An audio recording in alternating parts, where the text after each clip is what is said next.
Chapter 989. Lightning flashed and thunder rumbled in the sky, giving people a very oppressive and gloomy feeling. At this moment the 6 cannons had been calibrated. In order to deal the greatest damage to the enemy and destroy the enemy cavalry's will to resist, Xianxia chose to fire 3 shots in a row from the nearest 6 li to the nearest 12 li. In other words, in this 6-kilometer-long Walla army camp, the 6 cannons had to fire 3 shots in a row in a short period of time. That was 18 shots in a row. Without any preparation, one could imagine how much damage and shock this cannon fire would bring to people. Ready, fire. Seeing that the time was up and everything was ready, Xianxia suddenly dropped the red flag in his hand. Then the 6 cannons let out a loud roar. 6 shots were fired out of the barrels and flew out of the city. In the square the people didn't disperse because of the heavy rain. They still opened their eyes wide and looked at the light and roar caused by the cannons. Outside the beginning city, the Walla cavalry was less than 3 kilometers away from the city wall. They seemed to want to use this method to suppress the 5-star army and show their strength. At this moment, the front line had undoubtedly become the focal point of the cannons. First there was a whistling sound followed by a boom. After a loud explosion, a deep crater appeared. The 2 tents in the crater were instantly turned into ashes. The other tents on the side were also affected. There were different degrees of damage and casualties. The attack officially began. The cannons drew a beautiful arc in the sky and landed in the Walla camp. In the roar, one tent after another was destroyed. Group after group of unprepared Walla cavalry were killed, injured, and frightened. Xianxia saw that the rain was coming. He was patrolling the camp with his men. He wanted to see if there were any tents that were not set up properly and if there were any stable doors that were not closed properly. It was precisely this action that saved his life. In the blink of an eye, the main tent he was in was blasted to the ground. Soon after, a giant crater appeared. Under the precise measurement of a ruler, the dozen or so personal guards and his concubine in the tent all disappeared from this world. Xianxia looked back. His eyes were wide open and his face was full of disbelief. At this moment, the scene that had been hidden in his heart appeared again. The siege that had lasted for more than a month had made him forget how powerful the firearms in his opponent's hands were. At this moment, all the memories flooded into his mind, and at this moment, fear appeared in his eyes. Boom, boom, boom. The cannons fired one after another. In a short 2 minutes, 18 cannons were fired. If the cannons only caused damage to the Walla cavalry, it would only cause hundreds of deaths and thousands of injuries. For a cavalry team of nearly 140,000 people, this damage was nothing. The effect of injuring people was limited. The main purpose was to destroy their morale. Under the 18 cannonballs, the Walla cavalry became dizzy and disoriented, striking fear into their hearts. The originally high morale in their hearts was completely destroyed. At this moment the loud bugle call sounded. Then more than 70,000 5-star army began their crazy counterattack. They seemed to have appeared out of thin air and suddenly appeared in all directions of the Walla army camp. Unknowingly, the 4 outer city gates of the beginning city were opened. Too many cavalry warriors poured out from there. In the entire army in the beginning city, except for the infantry division of the new 2nd Army that continued to stay on the city walls, the other cavalry teams had all come out. They were like locusts that wreaked havoc. In a very short time, they arrived at the periphery of the Walla army camp and carried out a crazy massacre. Among these attacking armies, the 1st Cavalry Division's attack was the fiercest. At least a quarter of them had followed Tuochuo before. For example, the 3rd Commander Hubo was deeply indebted to Tuochuo. Now that their enemy was right in front of them, they went all out. The combat power of the 1st Cavalry Division was already very terrifying. Now that they had gone all out, it was imaginable how desperate it would be. Wherever they went, the Walla cavalry was overturned and covered in blood. The Tatar division was right behind the 1st Heavenly Cavalry Division. After such a long period of hard work and sacrifice, the Tatar division had become an existence that represented a powerful force. They appeared like a flood, following closely behind the 1st Heavenly Cavalry Division. Hundreds of arrow formations were formed as they killed their way into the Walla cavalry formation, dealing heavy damage to the enemy. The new 1st Army and the new 2nd Army also rushed out of the 1st city. Their strength lay in their numbers. Everyone could huddle together to protect themselves and ensure the safety of the left and right flanks. The soldiers only needed to bravely charge forward and take the head of the target. Under such a situation where there was no distraction, everyone performed to their best. For a time no one could stop them. Lastly, it was the Mo Bay division and the 20,000 soldiers of the Mo Bay tribe. Relatively speaking, their strength was the weakest, especially the Mo Bay tribe's cavalry. They were used to fighting alone and did not know what it meant to work together. If it was a normal day with their strength facing the Walla cavalry, even if they had more people, it would be difficult for them to gain any advantage. But today was completely different. They were following behind the main force of the 5-star army, and they were going for a surprise attack. Like this, where they were not in a formation, as long as they were not isolated, they would not be in any danger.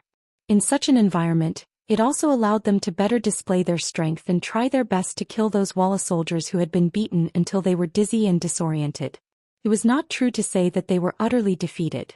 The explosions of the cannonballs had indeed caused the Walla cavalry to panic.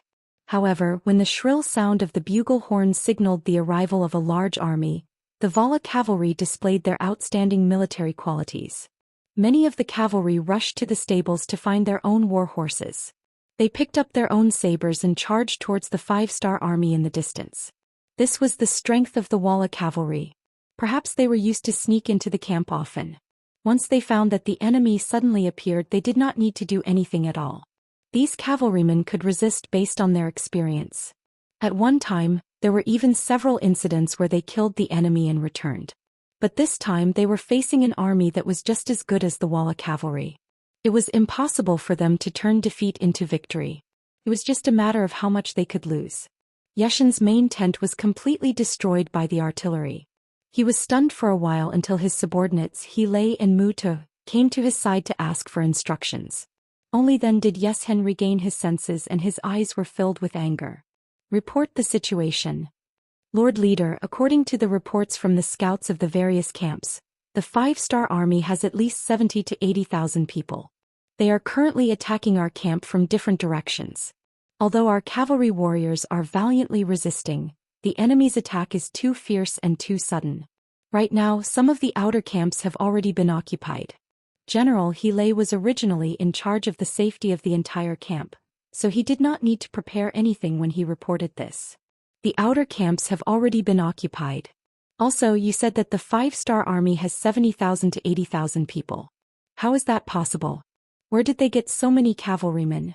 If they have this kind of strength, why do they only focus on defending the city? After Xian heard the detailed report, his face was filled with disbelief. Before the war, he and Apu had done some research. The 5-star army was just a new army in the grasslands.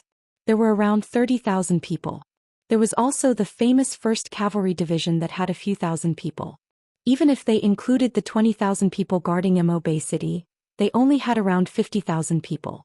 Moreover, Apu was in a hurry to leave because it was confirmed that someone had gone to Ili to cause trouble. It should be the 5-star army's doing. Since they had already divided their forces to Ili, how could they still have so many troops left here? And the number of people far exceeded the data he investigated. Chief, do you think the 5-star army recruited a large number of people in the beginning city? You know that there are more than 500,000 people in the beginning city, and they are all gathered together. It is not difficult to select tens of thousands or even more adult men from here. He had already thought about this question in his heart. Seeing that the time was right, he spoke out his guess. Yes, it should be like this. They must want to make a huge formation to force us to retreat. In this way, the crisis of the beginning city can be resolved. Another warrior, Mutu, agreed with Hilei's idea and said aloud. Xian's eyes flashed with a thoughtful look. After about 2 seconds, he nodded. Okay, then let's test the strength of the other party. I will leave this matter to you. General Hilei, you have to pay attention to the situation of the battalions at all times. If there is any danger, you have to send troops to support in time. Since the 5-star army wants to use the commoners as an army to scare this chief, then let's have a good fight. I want to see who will be the winner in a fair and square battle without using any schemes or tricks. Yes. Mutu saluted and left excitedly. Since the last time he led 30,000 cavalry to attack Mo Bay City and was defeated by the world's best cavalry division and the Tatar division, he felt that he could not raise his head in the army. Now that he had the opportunity to lead the army again, of course he would cherish it and perform well. Chapter 990. He didn't leave but was stopped by Xian. Go make some calculations and have our elites retreat. If things don't work out, we need to leave the battlefield as quickly as possible. Do you understand? Leader, do you mean that we might lose this battle? He carefully worded his words. There's a saying in the art of war, it's not wrong to think about defeat before planning for victory, Xian said cunningly. He didn't understand much of the 36 stratagems, but he completely understood the last stratagem, retreat. He could even use it in battle. He had a feeling that Yang Chendong wouldn't do such a thing if he didn't have a certain chance of winning. It was necessary to prepare beforehand. As long as the main force and elites were still there, this battle wouldn't be considered a defeat. After understanding Xian's meaning, he asked worriedly, Leader, should we inform General Mu Tuo? He should be going to the front lines soon. If we suddenly retreat with our elites, won't he be in danger? No need. Mu Tuo should have been executed in the previous battle. Keeping him alive for so long is my benevolence. Let him fight to the death on the battlefield and gain a good reputation. Isn't that better? Xian's ruthless side was once again displayed. In the eyes of this kind of person, there was only value in using others. As for friendship and feelings, they didn't exist at all. If anyone wanted to talk about feelings with him, they would be looking for sadness and death. After he heard this, his heart skipped a beat. While he was on guard, his expression didn't change as he said, Yes, leader. This subordinate understands. How would Mu Tuo know about this? He who had left excitedly, was now leading his army forward. This time he had to perform well to make up for his previous mistakes. If everything was as the chief and he thought, then the 5-star army should be made up of commoners in disguise. If that was the case, they would not be a match for him at all. His chance to make a contribution had come. As expected of one of the 4 great generals, once Mu Tuo entered the battlefield, he launched fierce attacks again and again. And he was facing the Mo-Bei army and Mo-Bei army that had arrived last. Relatively speaking, they were also the weakest group. When the strongest met the stronger, the result was naturally obvious. Although Xin Honghai commanded well and filled in the gaps in time, the soldiers under him lacked the ability to fight together. Before the battle, they could still have a good formation, but once the battle started, they all became scattered sand. They could only fight for themselves, and it was difficult to form any cooperation. Facing the fierce Walla cavalry, they could only retreat. Mu Tuo repelled his opponent, which made him believe in the chief and He's judgment even more. It also made him have a bold idea, which was to continuously attack and penetrate the enemy. Then he would take the opportunity to see if he could take down the origin city that had no military strength. If he could really do this, he would have made a great contribution. Then who would dare to look down on him? Mu Tuo's idea was correct. The first city was indeed empty of soldiers. Only an infantry division was left to defend the city. The Walla army did not collapse in the face of a heavy attack. Instead, they still had the strength to fight back. When this matter was reported to Yang Chendong, he was somewhat surprised. Under normal circumstances, in the face of a sudden attack, coupled with the power of the artillery, most troops would not be able to resist. Once they began to retreat, it would become a situation of defeat. In that case, they would have to fight the battle with the wind and have the advantage in their hands. The Walla army's reaction was so unexpected that Yang Chendong understood that any force that could dominate for a period of time was not a fluke. They indeed had their own strengths. And since the Walla army did not retreat, then he did not need to hold back. He just needed to use all his means.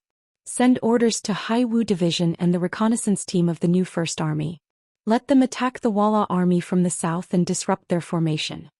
The telegrapher Wang Shan agreed and turned to leave. Then Beta Persei excitedly entered the courtyard. As soon as he saw Yang Chendong, he excitedly said, Young master, there is a report from the front. There is a Walla army of about 10,000 that has broken through our encirclement and is moving under the first city. There is such a thing? Yang Chendong was stunned. He did not expect that the Walla army not only had the strength to fight back, but also had the intention to seize the first city for the second time. Yes, we have figured it out. This Walla army is led by Mu Tuo, one of the 4 generals under Xian. The direction he chose to attack is the Mo-Bei division and the Mo-Bei tribal coalition. Young master, you know that their combat power is mediocre.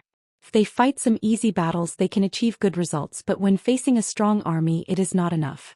Beta Persei reported everything he knew. Just as Beta Persei finished speaking, there was a sudden rumble of thunder in the sky. The heavy rain that had been brewing for a long time was about to fall. Yang Qindong looked up at the sky and then looked at Beta Persei. Do you mean to take the army out and destroy the Walla army? Yes, young master, but I don't know if it's possible. The light in Beta Persei's eyes betrayed the excitement in his heart. As a man and a hot-blooded man, if there was a chance to gallop on the battlefield, of course he would not refuse. Instead he would fight for it. Beta Persei's strength was not weak. In the past few years he had practiced his equestrian skills on the grasslands well.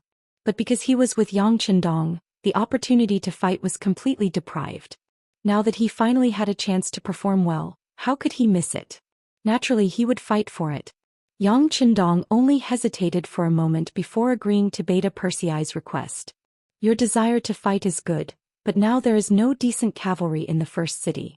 What do you have to fight with this Muther?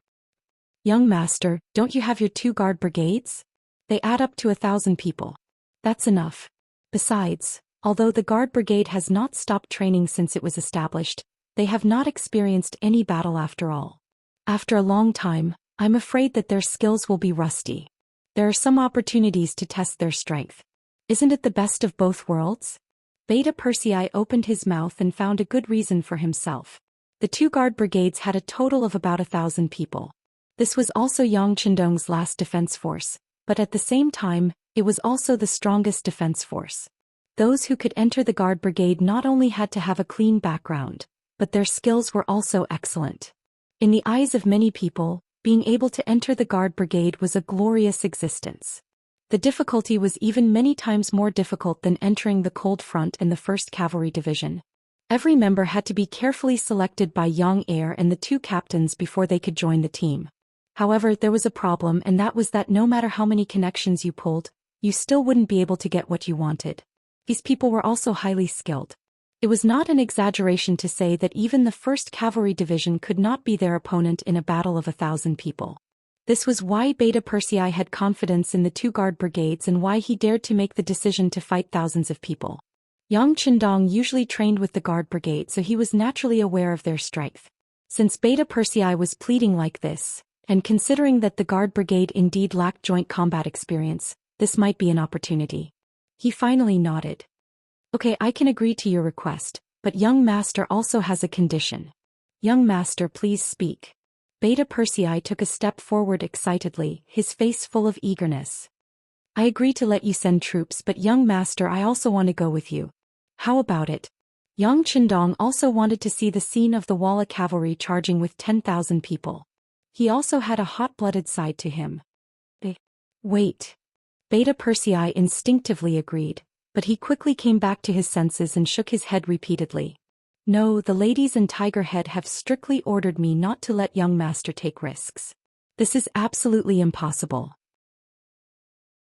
Yang Qindong knew that Beta Persei would not agree immediately, so he questioned him.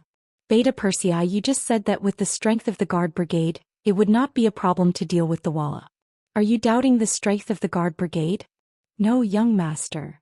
Beta Persei quickly shook his head and denied. Good. Since the combat power of the guard brigade is invincible in the world, there is no danger. What is there to be afraid of for young master to follow them? Well, it's settled. The battle doesn't wait for anyone. Go and arrange it immediately. Yang Qindong waved his hand at Beta Persei without any explanation. Beta Persei retreated just like that, only to realize that he had been tricked by the young master. But he knew that even if the young master had made a decision, he could not stop it with his ability. If he continued to talk, he was afraid that the young master would have the opportunity to fight, and he would only be trapped at home. If that was the case, then so be it on the battlefield. As long as he was careful and protected the young master by his side, and with the young master's skills that no one knew how powerful, there should not be any danger. The heavy rain poured down as if the sky was leaking, and it fell on the grassland, washing away the blood on the cavalry on the battlefield. Wuxia led a total of 20,000 cavalrymen and charged fiercely for a while, breaking through the obstacles of the Molbei division and the Molbei tribe, and finally arrived in front of the west gate of the first city. There were less than 8,000 cavalrymen left behind, and many of them were injured. When he saw the closed gate of the first city in front of him, the original hope in Mutuor's eyes was extinguished by more than half. Under such heavy rain without any siege weapons, it was impossible for him and his 8,000 cavalrymen to rush into the city. Victory was so close to him, but it was also so far away. "General, what should we do? The rain is too heavy and the brothers are too tired. We have to find a place to rest." A commander in the army walked to Mutuor's side and asked tentatively. Chapter 991. Taking a deep breath, Mutuor knew that he had done something useless this time. With a dejected look, he was ready to give the order to retreat. "Wait, look, did the city gate open by itself?" A chilly arch interrupted the decision that Mutuor was about to make. He pointed to the west gate of the city and shouted loudly. The heavy rain was still falling and the west gate opened from the inside. Then a group of black cavalry under the protection of full armor walked out. A group of 5 people, despite the heavy rain, still came out as usual. The neat order seemed to prove their iron-like discipline. After walking for a full quarter of an hour, all 1,000 black cavalry walked out of the city gate. Finally, Yang Qindong, who was dressed in a particularly eye-catching golden robe, walked out of the city gate under the protection of Beta Persei and the others. Just after he left the city, the heavy gate behind him slowly closed. The sound was so clear that no matter how bad the weather was, it still clearly reached everyone's ears. In the past, when Yang Qindong went out, he always wore a red robe and a cloak. It could be said that he had always been concerned about the feelings of the North and South Daiming. But this time Baiming tricked him and obviously hurt his heart. At this moment he no longer hid and put on the golden robe that represented imperial power. Yang Qindong was also dressed in black armor, only revealing a pair of murderous eyes. When he looked ahead and saw the 8,000 Walla cavalry, he did not show the slightest nervousness. On the contrary, he said in a very calm voice, "The black cavalry only belongs to you. This is the most powerful existence. But after today I hope to add a new title to you, Longwei. The young master hopes that none of you will fall behind and can become a member of the new Longwei. Next, use the steel sword in your hand to prove your strength." Longwei, Longwei, Longwei. 8,000 black cavalry made the same sound. For a moment, this shout seemed to have covered and surpassed the sound of thunder, echoing between heaven and earth. Seeing that the young master had raised everyone's morale to the extreme with just a few words, Beta Persei knew that it was time to launch an attack. At that moment he pulled out his steel sword and pointed it forward, shouting loudly, "Brothers, it's time to prove our strength. Let's go. Charge." 8,000 black knights rushed out amidst the battle cries. Even Yang Qindong, who was in the group, did the same. He pulled the reins of the white dragon with one hand and held the shining steel sword with the other. He exerted force in his legs and rushed forward. Kill. Mutuor's eyes also flickered with intense killing intent. If one looked closely, one could see the unconcealable excitement and agitation. Originally, he thought that he would have to return empty-handed this time. Unexpectedly, this loyal duke of the Great Ming dynasty rushed out on his own. When he first saw the flag of the God of War, he thought that his eyes were playing tricks on him. However, when he saw that the person wearing the golden battle robe should be the God of War in the eyes of others and the God of War in the eyes of leader Yeshen, he knew that his chance to make a great contribution had come. Using his frenzied roar to vent his emotions, Mutuor urged his horse forward, leading the 8,000 cavalrymen behind him to encircle the 1,000 black cavalry like a swarm of locusts, looking as though they were about to swallow them whole. Facing an enemy 8 times their number, the 1,000 black knights were not afraid at all. On the contrary, they were filled with endless killing intent and excitement. They had the best individual qualities and the strongest armor to protect themselves. Even their war horses were fully protected. Most importantly, the steel swords in their hands were the latest products. It was said that a very rare material was added to them, allowing them to achieve the effect of cutting through iron like mud. However, these steel swords had never appeared before and no one knew about it. Even during training and experiments, they had only cut their own war horses. Now they finally had the chance to experiment on the enemy. Who would be courteous and fall behind? Fighting alongside the sixth young master was the proudest thing in their lives. At this moment all the soldiers gave it their all so that they could continuously kill the enemy and show off their might. At the same time they could also become the first batch of members of Longwei. The 1,000 Black Knights carried an incomparable sense of pride. They wore impenetrable armor and held indestructible sharp swords. They rode on their warhorses and raced their swords. The intense killing intent emitted from their bodies seemed to make the rain between heaven and earth tremble. The rain seemed to not dare to touch their bodies. Kill! Dao Xiao, as the leader of the second guard team, rushed to the forefront. As the tip of the arrow formation at the front, it was as if there was no one in front of him. He fiercely stabbed towards the Walla cavalry in front of him. The steel swords were constantly waved in midair. Wherever they went, the Walla cavalry soldiers who were close to Dao Xiao were all stunned. They had all discovered an unimaginable fact. That was, whenever their scimitars or sabers collided with the steel swords, they would be broken. Even though the cavalry was terrifying, the impact was even more terrifying. However, when the cavalry soldiers lost their weapons, they were like wolves without sharp teeth. The threat they brought to people was relatively small. Dao Xiao's victory was just the beginning.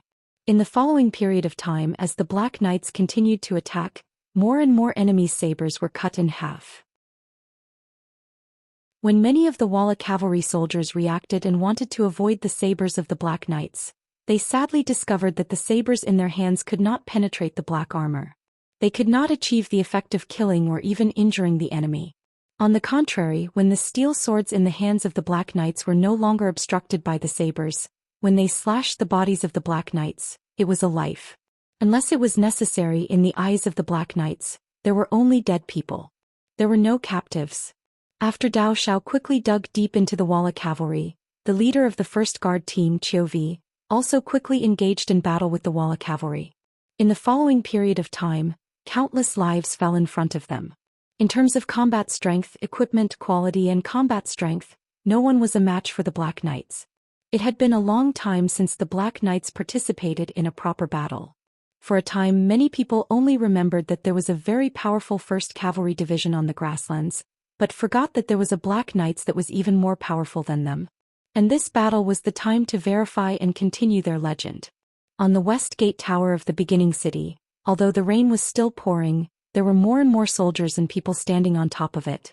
They rushed over after hearing the news that the Heaven Khan was going to attack personally. They wanted to see the Heaven Khan's glory. The facts did not disappoint them. Although it seemed that the military strength of the two sides was obviously not equal, with 1,000 against 8,000. If such a thing was told to anyone, they would probably arbitrarily choose the winning side. However, it happened to the Heaven Khan. This person who constantly created miracles seemed to be very normal for him to win. He was originally a messenger sent by the Longevity Heaven to the grasslands. Anyone who made an enemy of him was equivalent to provoking the gods. It was only a matter of time before they were punished. Look, the person wearing the golden god of war is the Heaven Khan. Look, the Heaven Khan is moving. Heavens, the way he wields his saber is so perfect. Obviously, the person who shouted this must be the grassland woman. The difference in their living environment made them more cheerful and more proactive. The Heaven Khan had already rushed into the enemy camp. His golden battle robe was so dazzling that it attracted the attention of countless Walla cavalry. It was just that on top of the city walls, no one was worried about Yang Qindong. It was as if in their eyes, no one in this world could defeat the Heaven Khan. Therefore no one felt that the Heaven Khan was cruel when he kept waving his saber, causing blood and limbs to splatter everywhere. Even some of the more timid girls on the city gate tower could only see the Heavenly Khan's imposing figure and clean movements. Yang Qindong had indeed killed his way into the enemy camp. He was covered in black armor from head to toe, so he was not afraid of any opponent at all. In this kind of battle that was close to a one-sided massacre, he had to show enough bravery and let the world sing about it. He had to make those who worshipped him worship him even more, and those who did not worship him before become his admirers. At Yang Qindong's current position, his every move represented a political significance. He was not a person who liked to kill, but at this moment he had to show enough courage and drive to kill. This would play a very positive role in his future rule here. Beta Persei and the others followed closely beside Yang Qindong, and at the same time they kept waving their sabers. The enemies who rushed over died under their feet, and the enemies who rushed over were chopped to death in front of them. They were invincible all the way. That's Yang Chendong. Kill him. Kill him and our names will go down in history. Kill him and we will make a great contribution. Moot saw Yang Chendong from afar and then shouted. His eyes were bloodshot, representing the excitement in his heart at the moment. This was Yang Chendong.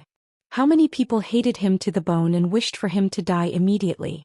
Unfortunately, most of those who had such thoughts and put it into action had become a pile of bones. Now that an opportunity had been thrown in front of him, there was no way Mutu would not seize it. Mutu widened his eyes and slapped his warhorse with all his might. At this moment he waved his saber and approached Yang Chendong. At this moment he could even see the miraculous martial art in front of him. He seemed to see the scene of his legend being sung by tens of thousands of people in the grasslands. Get lost. A loud roar interrupted Mutu's fantasy. It was Beta Persei's saber, to repel and kill anyone who wanted to approach the young master from both sides.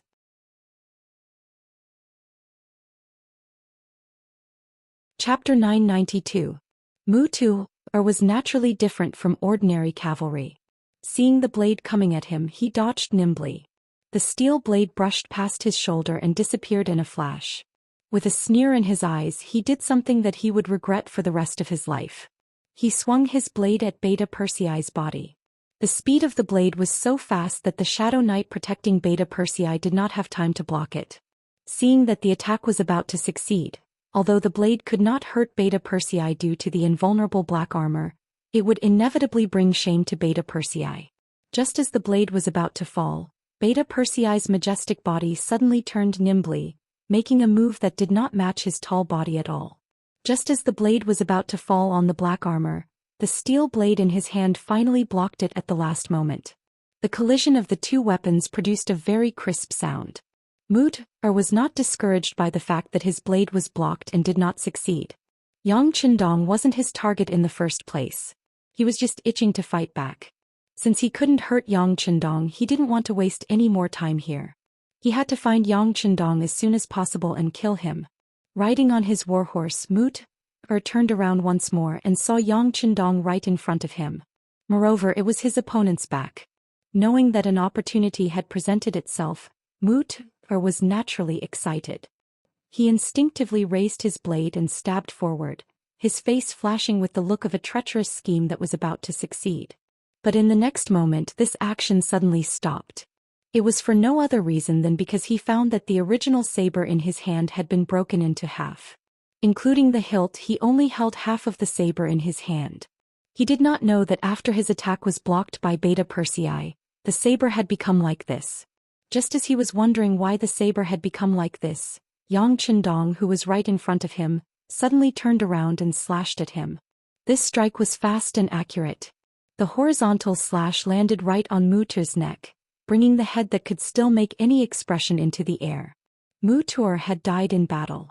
Even at the moment of his death, he couldn't help but wonder what was going on.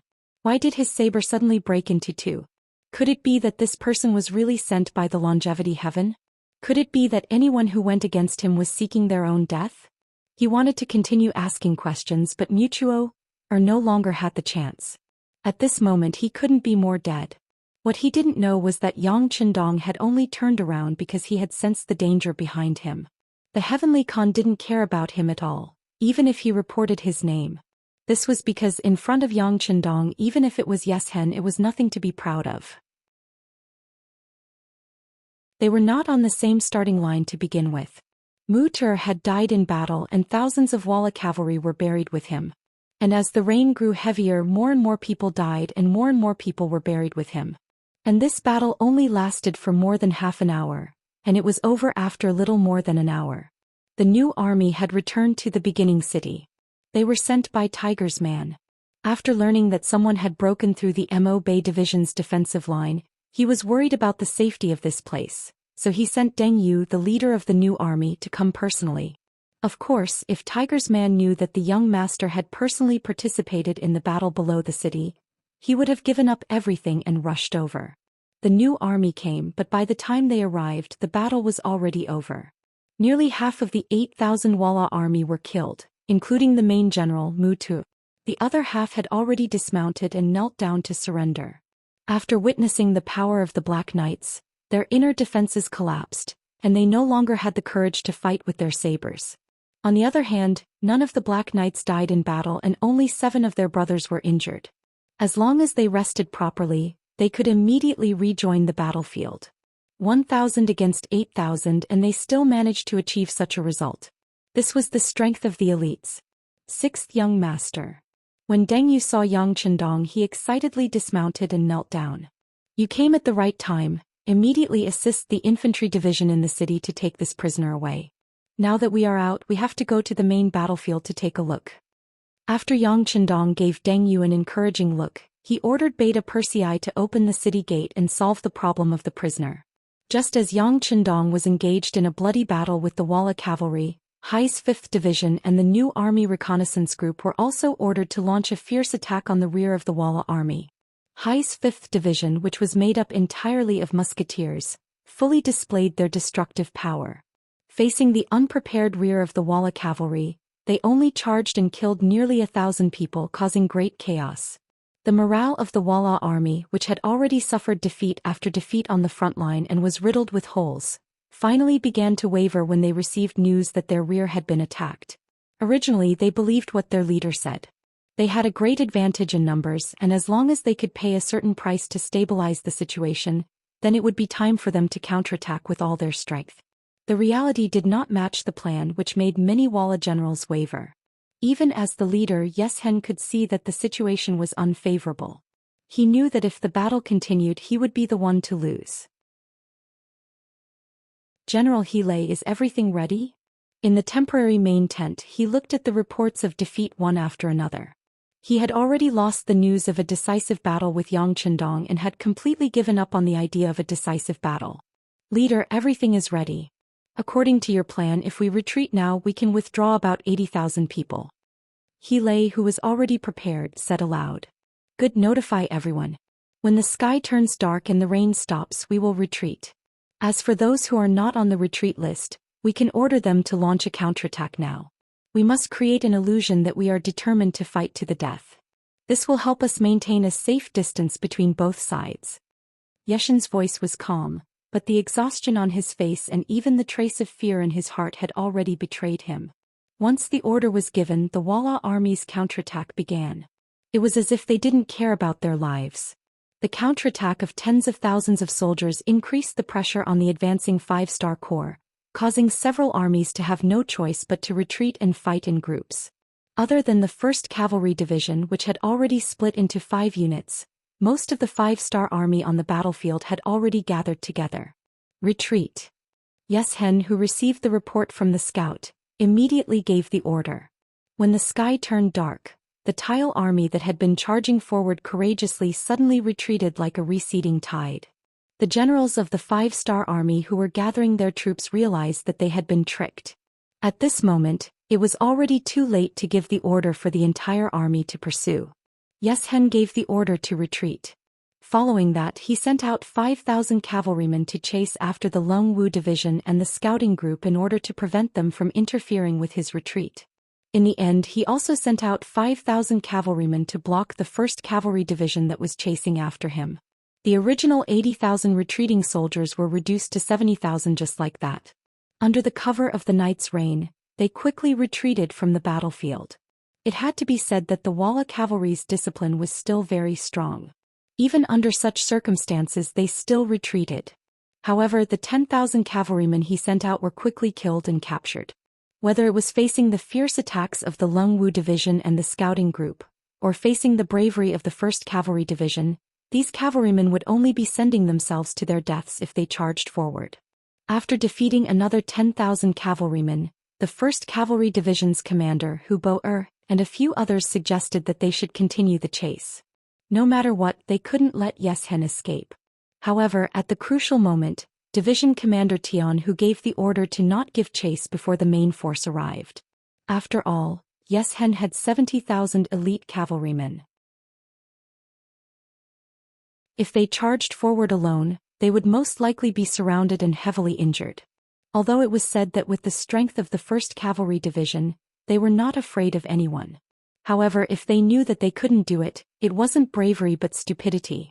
Yang Chendong came to the main battlefield early in the morning of the second day. At this moment the heavy rain finally stopped after 3 days, leaving only a light drizzle in the air. When he saw the corpses and blood everywhere he looked, he couldn't help but sigh. The setting sun on the battlefield is as red as blood. White bones are exposed for thousands of miles in the wilderness. Young Master, the scouting group reported that Xianxia brought 70,000 Walla cavalry back to Jingzhou City and Xiajing City. At the same time they also fought with the Baiming army not far from the city. Beta Persei looked at the battle report that had just been sent and reported to Yang Chendong. Fighting with the Baiming army? What's going on? Yang Chendong asked with some confusion. Didn't they already join forces? Why would they fight at this time? For this question, Beta Persei of course didn't know how to answer. He just ordered people to investigate again. Yang Chendong didn't have time to think about what was going on. Since the battle had reached this point, if he stopped now, it would be inevitable that he would be looked down upon. Perhaps in the future there would be people who would do the same thing. So this time he had to get some interest and also take this opportunity to tell everyone that the 5-star army was not to be trifled with.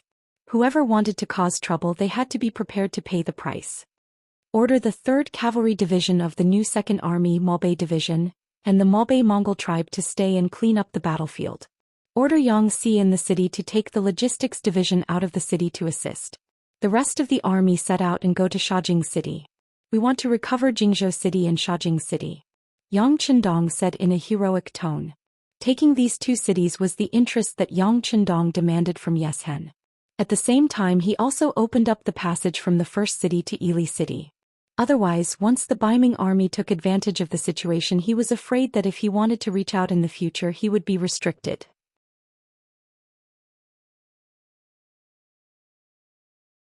Chapter 993. Jingzhou City. It was one of the few well-preserved cities on the grassland.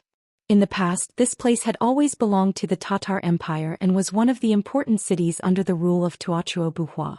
It was not until the Battle of the Beginning City that he lost to Yang Chendong. He who led 3,000 elites was besieged by Yang Chendong. In the end he died in battle and these cities became ownerless. Xianxia seized the opportunity and occupied this place, which became the front line for him to extend his black hand to the first city. But all of this was far from over.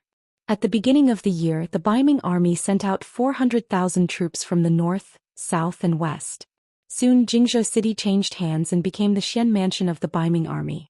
But soon the situation changed. The Baiming army's southern front Yanghong was defeated. The Walla also invited Yili to join forces with him to come to the grassland. The Xian Mansion army had to retreat in the face of great pressure and the Jingzhou city changed hands again. After that, the Walla army led by Xianxia and the Yili army joined forces to besiege the first city. This place became the base for transporting provisions from the rear. But then Yili army's nest was attacked. Prime Minister Arab had no choice but to retreat. Taking the opportunity, the 5-star army launched a counterattack and fought a great battle with the Walla army under the first city. It seemed that the battle situation was unpredictable, but as long as one was observant, one could see the opportunity in it. For example, Deng Chong, the military supervisor eunuch of the Xian Mansion army, was one of them. He boasted that he was smart. After receiving the order from the chief eunuch Jin Ying, Deng Chong mobilized the genie guards to put Shi Wanshan Ancient River and Ning Wenfeng under house arrest. Because of this, he obtained the power to control the army. When the first city defense battle was in full swing, he had been paying attention to the movements of various parties, imagining if he could find any benefits from it. For this matter, he took the initiative to find Shi Wanshan and the other 2 who were under house arrest. Under the righteous cause, the 4 of them discussed and finally came to a unified opinion.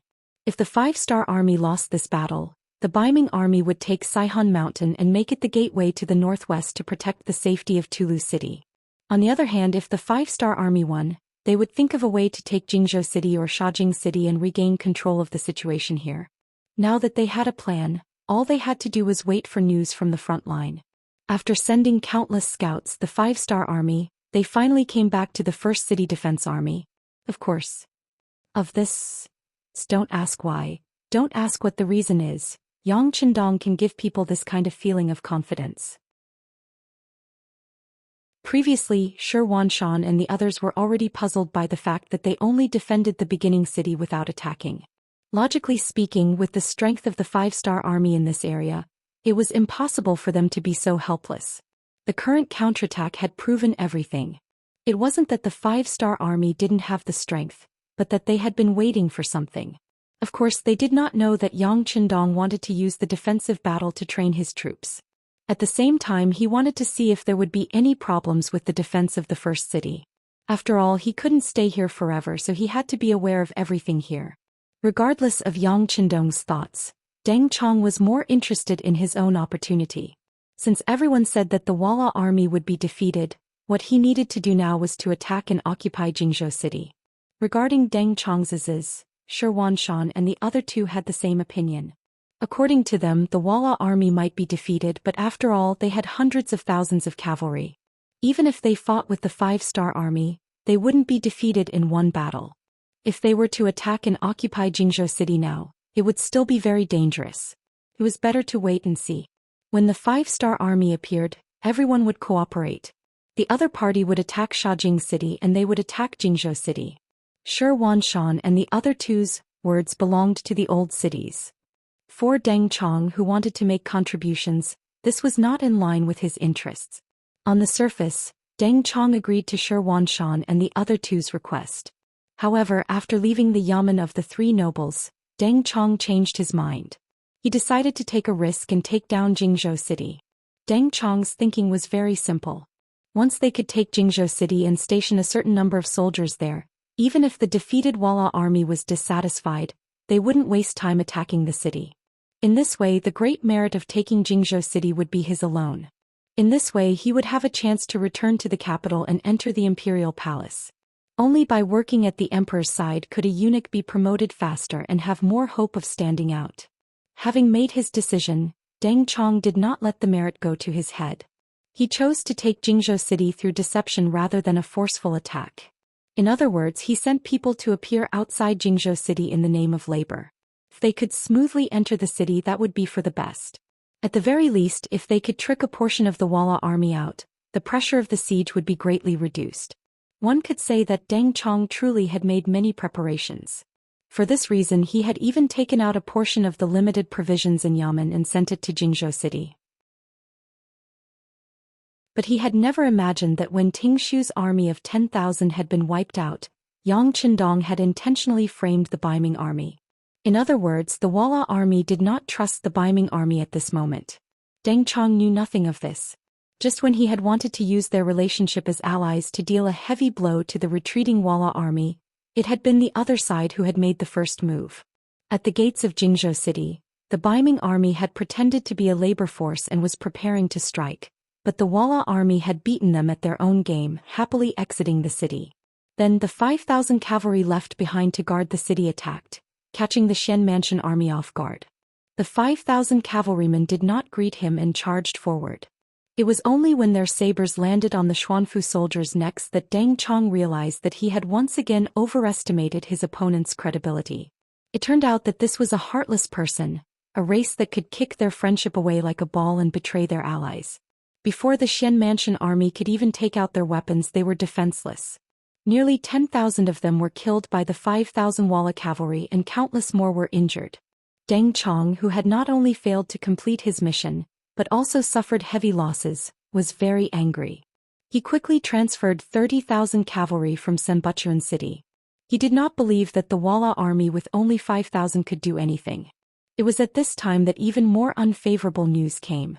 The Vara army had retreated after the battle with the 5-star army, and their main force of 70,000 had retreated back to the Shajing region. Their vanguard had coincidentally clashed with the 30,000 cavalry he had sent. Needless to say, the Xianxia soldiers were once again defeated due to their inferior numbers and combat strength. The 30,000 cavalrymen were not even able to display half of their battle prowess. After losing another few thousand cavalrymen, Deng Chong had no choice but to release Xianxia and the other two. However, in the face of such a disadvantageous situation, the only thing Commander Shi could do was to retreat into the city and prepare to defend the city. Sanbuchuan city once again entered a defensive state, but this time, It was not the Walla army that surrounded the city but the Five-Star Army. Following closely behind was the Five-Star Army that was truly here to pick the peaches.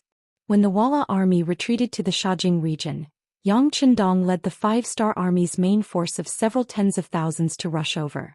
When Yeshen led his troops into Jingzhou City, Yang Qindong rushed over. Following that, the Haiwu division took out the rocket launchers that they had brought along, and aimed at the Jingzhou City's north gate that seemed to be ready for battle. It was the same siege, but the difference in weapons meant that the outcome would be different. When the city gates opened, the 1st Cavalry Division rushed into the city, brandishing their blades, and began a merciless slaughter. They wanted to vent all their hatred towards Yeshen for killing Tuochuo Buhua. Only Yeshen reacted quickly. When he heard that the north gate had fallen in such a short period of time, he knew that the situation was not good. He left behind the original 5,000 cavalry to defend the city, and then led the 70,000 main force to retreat. Facing the full-force counterattack of the Five-Star Army, the Walla army's heart was unsteady, and they retreated step by step. Not only did they quickly lose Jingzhou City, they also lost the nearby Shajing City, and left the region like a stray dog. Yang Qindong knew the logic of not chasing a cornered enemy. Right now he was not ready to fight a decisive battle with the Walla army. After days of marching in the rain, the Five-Star Army was exhausted. Since their strategic goal had been achieved and they had taken over Shajing City and Junzhou City, then they should know when to stop. They should stop chasing and digest the fruits of war first. While resting, he did not forget to gather grass and beat rabbits, and surrounded Sanbuchuan City. Previously, when the Walla and Ili joined forces to attack Shur City, the Baiming Xianmansion army played a very disgraceful role. Now it was time to settle the score. Sanbuchuan City was once again surrounded. Shi Wanshan and the others in the city did not know whether to laugh or cry. Originally, they thought that the result of the war was them taking advantage of the opportunity to reap the benefits. But because of Deng Chong's rash action, they lost all the opportunities and now they were like turtles in a jar. Although the Five-Star Army outside the city only had 40,000 to 50,000 people, and the Xianmansion army in the city still had 170,000 people, but for some reason after the opponent became the Five-Star Army, General Shi Wanshan could not give the order to counterattack. There were too many facts that proved the strength of the Five-Star Army and that they could not be provoked. Even if he really sent out the army, even if he won, it would only be a Pyrrhic victory. Who knew if the Walla cavalry would rush over at that time to reap the benefits? They did not go out of the city to set up a formation. They only sent a messenger out of the city to ask for help from Governor Shi Heng. Then the Five-Star Army and the Xianmansion army faced each other across the city. On the surface, it looked like the well water did not interfere with the river water. Yang Qindong indeed did not have the intention to attack Sanbuchuan City. Otherwise he would not have given the other party a chance to ask for help. The reason why he did this was for his own big plan so that he could smoothly ascend to the throne.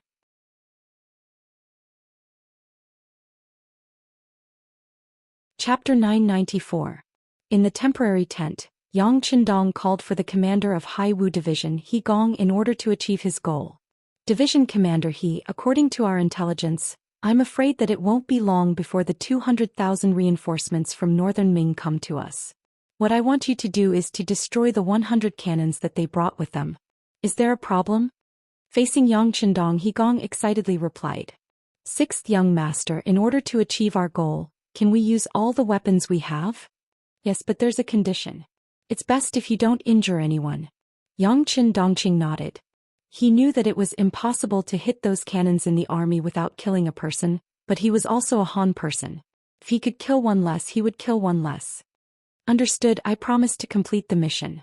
Knowing that they could use advanced weapons to launch destructive attacks, He Gong was full of confidence. Haiwu Division also had some rocket launchers, which would become the best weapons to destroy the enemy's cannons. When the news of Sanbuchuan being surrounded arrived, Baiming's commander-in-chief, Marquis Wuqinghao Shiheng, had already arrived at Xuanfu City with 200,000 reinforcements. Before leaving Xuanfu, he also sent someone to the capital to inform them that he wanted to fight the Five-Star Army. According to Shiheng, the Five-Star Army had just fought with the Walla Army and the Ili Army. Although they had won, it was a Pyrrhic victory.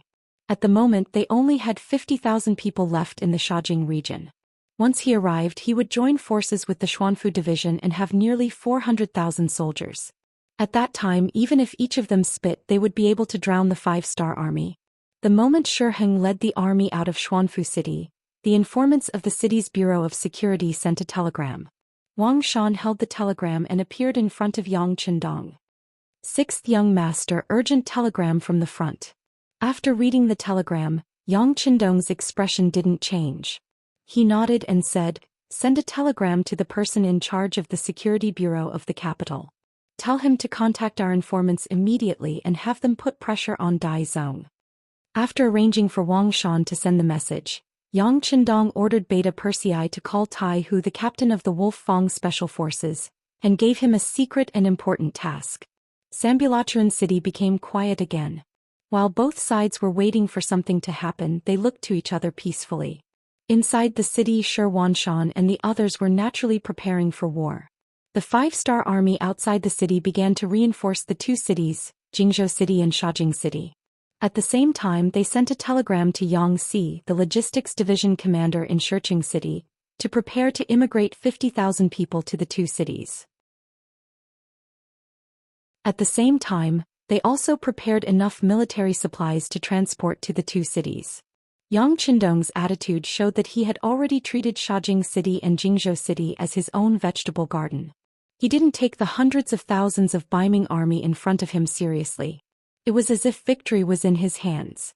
Compared to the 5-star army, Shi Heng's reinforcements also progressed very quickly. In just 3 days they left Terry City and set foot on the fertile and desolate grassland. Not long after the 200,000 reinforcements left Talu City, news came from the vanguard that Shi Wanshan had sent people to receive them. At the same time, they also brought an important piece of news. It was news that the beginning city was very empty. Shi Heng, who was anxious to make a great contribution, didn't want to see these people at first. In his opinion, he was a dignified governor and Marquis Wuqing, who was personally conferred by the Baiming emperor. If he did everything by himself, wouldn't it be too degrading? But when he heard the news about Shurqing City, he finally couldn't hold back the curiosity and excitement in his heart. He ordered the vanguard general to immediately bring the people to him.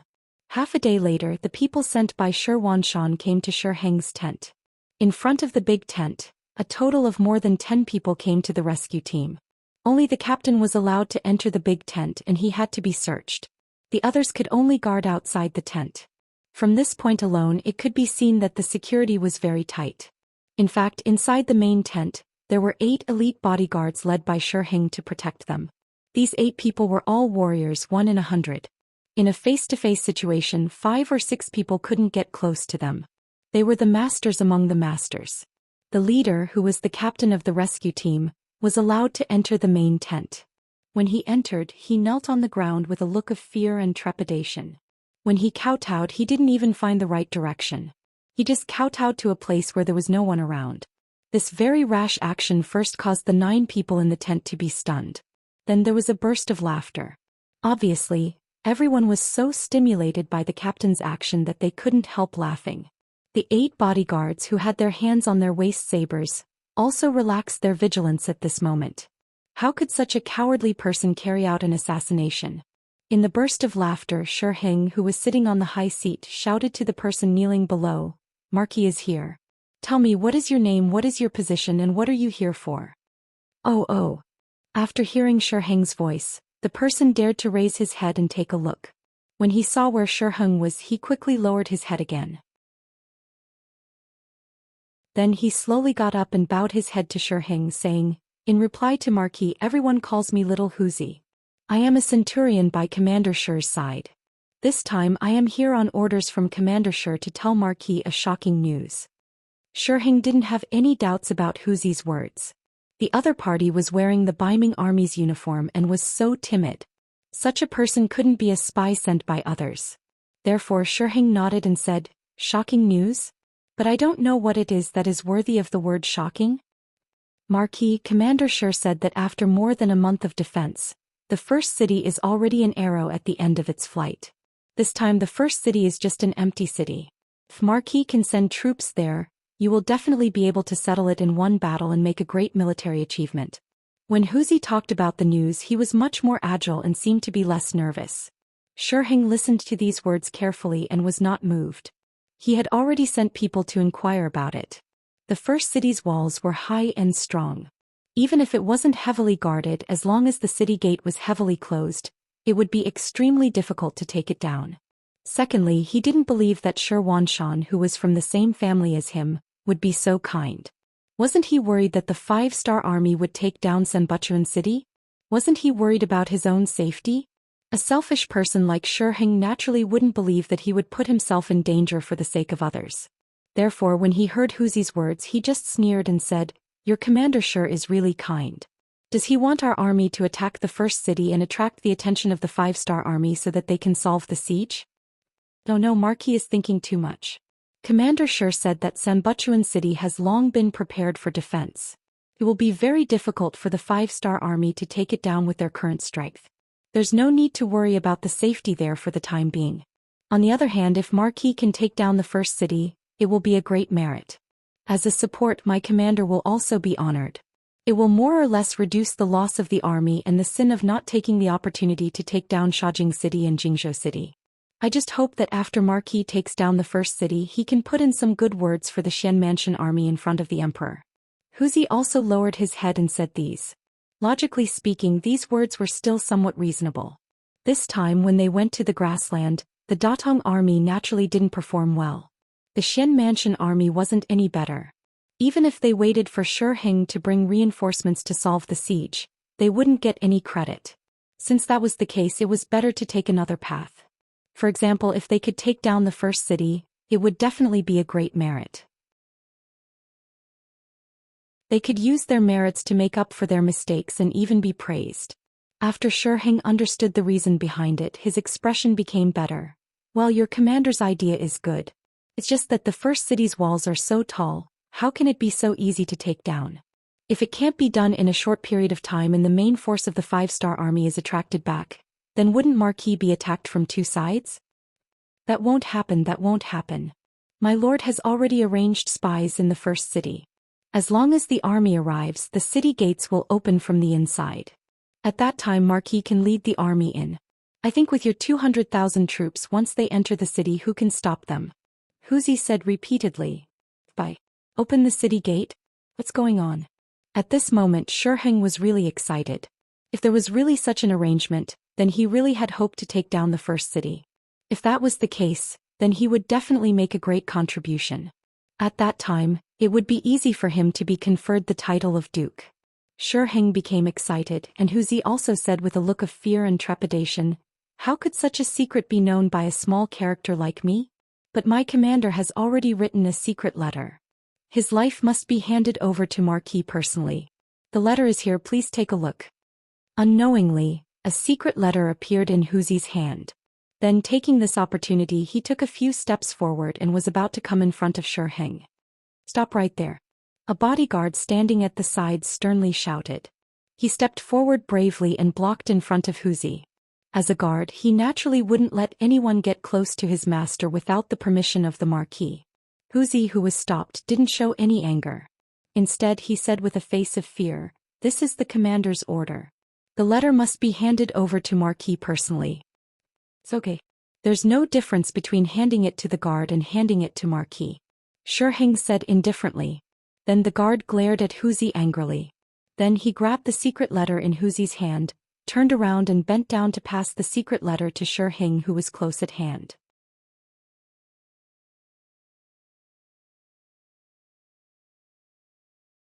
Chapter 995.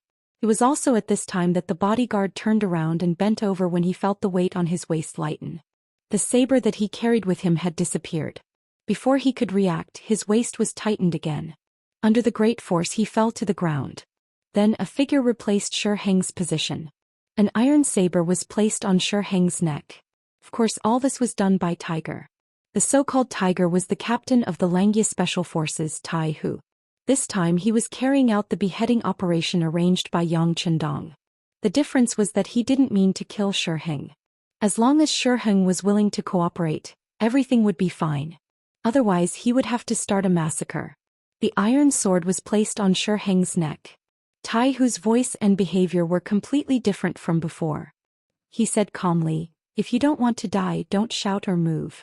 Otherwise this sword will not recognize you." As he spoke, Tai Hu purposely increased his strength. Immediately the iron sword went into Xianxia's neck, causing blood to flow out. Xianxia was also a general on the battlefield, so he had some skills. Just as he was about to resist, he felt a killing intent wrap around his entire body. He finally knew that this person called Wuxia wasn't just talking nonsense. He really had the intention to kill him. Most importantly, he felt that his every move was being watched by this person. No matter what he did, the iron sword would cut his throat first. In order to survive, he had to be obedient. Sensing that Xianxia did not dare to struggle, Tai Hu let out a sigh of relief. He then said, "Tell your soldiers to retreat. At the same time, call in my brothers outside. Hurry up. If you're a bit slower, I'll kill you." I'll call. Xianxia struggled as he spoke. Then he said to one of the soldiers, "Quick, why aren't you following Hero Who's instructions?" The 8 soldiers really wanted to take action. They believed that with their strength they could definitely surround and kill this man called Tiger. However, they couldn't guarantee the safety of their general. At this moment they could only listen to his orders and walk out of the tent. They let the dozen people that Tai Hu brought with him into the tent.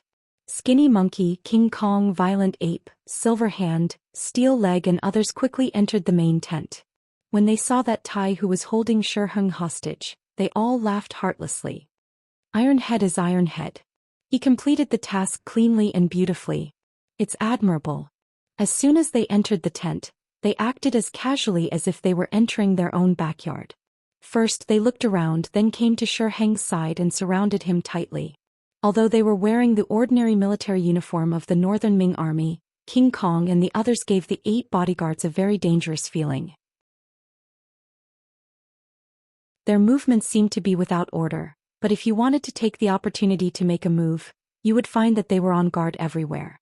This feeling told the 8 bodyguards that the dozen or so people who came in were experts among experts. Xianxia completely lost the hope of escaping when he fell into the hands of Tai Hu and the other members of the Xianxia Special Forces. He could only be manipulated by them. "Xianxia, if you want to live, then cooperate with us.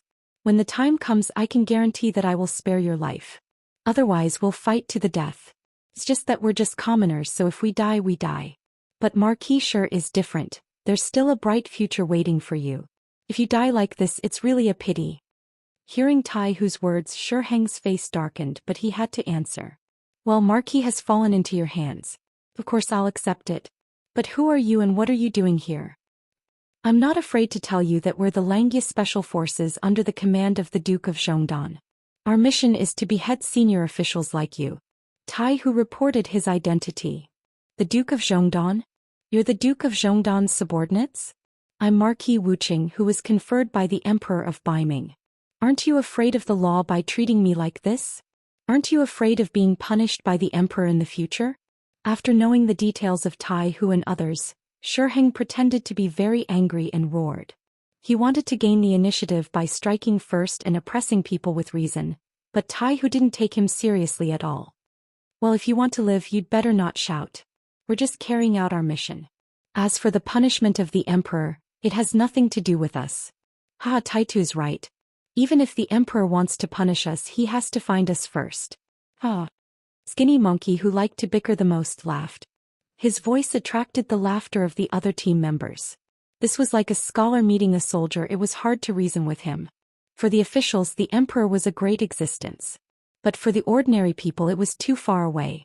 Especially for Tai Hu and others, they listened to Yang Chendong. As for the Emperor of Baiming, who was he? He couldn't reason with them and he couldn't beat them. Xianxia had to accept his fate and bow his head. He knew that if he wanted to live, he could only do as the other party asked. It's very simple. First, do 2 things. If you do them well, your life will be safe. Tai Hu saw that Xianxia wanted to bow his head, so he immediately said, "What are the 2 things?" Xianxia asked. "First, immediately order the army to stop and set up camp. Second, write a letter to your emperor. Tell him that the 5-star army is too strong and that you are not their match." Tai Hu told him the mission that Yang Chendong had given him. Xianxia paused for a moment, then shook his head and said, "The army can stop. This is up to Marquis. But the matter of writing a memorial isn't that simple. We have a lot of soldiers, so there's no reason. You want a reason? Don't worry, there will be one soon. It's just wait for one night. Tai, who seemed to have expected Shi to say something, so he spoke at a steady pace. The main tent was thus controlled by Tai Hu and the others. What was worth mentioning was that the news of Shi being threatened didn't spread. Perhaps it was because Marquis cared too much about his face. The 8 soldiers were ordered not to spread the news, so the matter was covered up. The 200,000 soldiers were originally ordered to quickly head to Sanbuchuan City. However, the order suddenly changed and they were told to stay where they were. Many of the generals couldn't understand. However, no one dared to disobey the military order. They could only find a place to stop. At the same time, the 100 Baiming's newly built redcoat cannons also stopped. During the march, because these things were too heavy, they had been left behind. However, these things were very useful, so there were quite a few soldiers assigned to protect them. There were at least a few thousand people. It wasn't easy to kill their way through the heavy encirclement and get to the cannons. However, if they were to blow them up from afar, it would be much easier. Coincidentally, the order that Leng Wu received was to blow up these things. Since it was a mission given by the 6th young master, He Gong as the commander had to carry it out himself. He selected over 100 elite soldiers from Leng Wu and brought 4 rocket launchers to the Baiming army's encampment. 2 of the elite soldiers first knocked out 2 Baiming soldiers who were in charge of patrolling the night. After changing into their uniforms, they secretly placed a dozen or so bags of powerful explosives around the 100 redcoat cannons. Then, under He Gong's command, the 4 rocket launchers shot out flames and blasted the bags of explosives. Flames rose into the sky and engulfed the redcoat cannons. It was as if an earth dragon had been born. Shi, who was resting on his desk, was shocked by the tremors. He sent out 2 soldiers to gather information. Soon the news of all the redcoat cannons being blown up came back. At this point, Shi finally understood what Tai Hu's reason was. With a sigh, Shi started to write a memorial to the Daizong Emperor. The general content was that because the cannons were destroyed, there were no more powerful siege weapons. Also, considering that the leader of the 5-star army was the Duke of Loyal Ming, he didn't want to fight with them. Therefore, he asked the emperor to give the order to retreat. Baiming capital, Imperial Palace. The war in the northwest grassland had always affected Daizong Zhuqiu's heart. When he heard that the 200,000 soldiers of Datong had been defeated, he cursed angrily. Then when he heard that the Xuanfu army was also implicated and trapped in Sanbuchuan City, he was so angry that he flipped over his desk. Fortunately, there was good news that Walla and Ili Kingdom were going to work together to attack the 5-star army. He suddenly felt like he was going to sit back and watch a fierce battle between tigers and dragons. The news from the front lines was that the Walla alliance had 300,000 soldiers and they were only going to deal with the 40,000 5-star army. At that time, Zhuqiu became worried. On the one hand, he hoped that the Walla alliance would succeed and eliminate Yang Qindong, eliminating his greatest threat. On the other hand, he didn't want the war to end too early. This was because once the Walla alliance became stronger, they would be a big threat to Baiming. Just like that, more than a month passed. News came from the front lines again. It was actually the 5-star army that won. Ili Kingdom was the first to return to their country, and then the Walla army was defeated. When this news came out, Zhuqiu sighed that Yang Qindong wasn't simple. At the same time, he also saw hope. That was to destroy the 5-star army while they were weakened. Not only would they be able to take down many important cities, but they would also be able to solve the problem in their hearts. Shi set out with the army. Zhuqiu was always waiting for good news. Finally, the governor and Marquis Wu Qingho's memorial came. He hurriedly opened it and saw that the contents were completely different from what he had imagined. After about half a cup of tea's time, Zhuqiu suddenly stood up and kicked the new desk to the ground. Then he angrily shouted, "Trash, trash, a bunch of trash." This scene frightened the head eunuch Jining, who was serving at the side, so much so that she trembled with fear. It wasn't until he picked up Shi memorial from the ground that he understood why the emperor was so angry.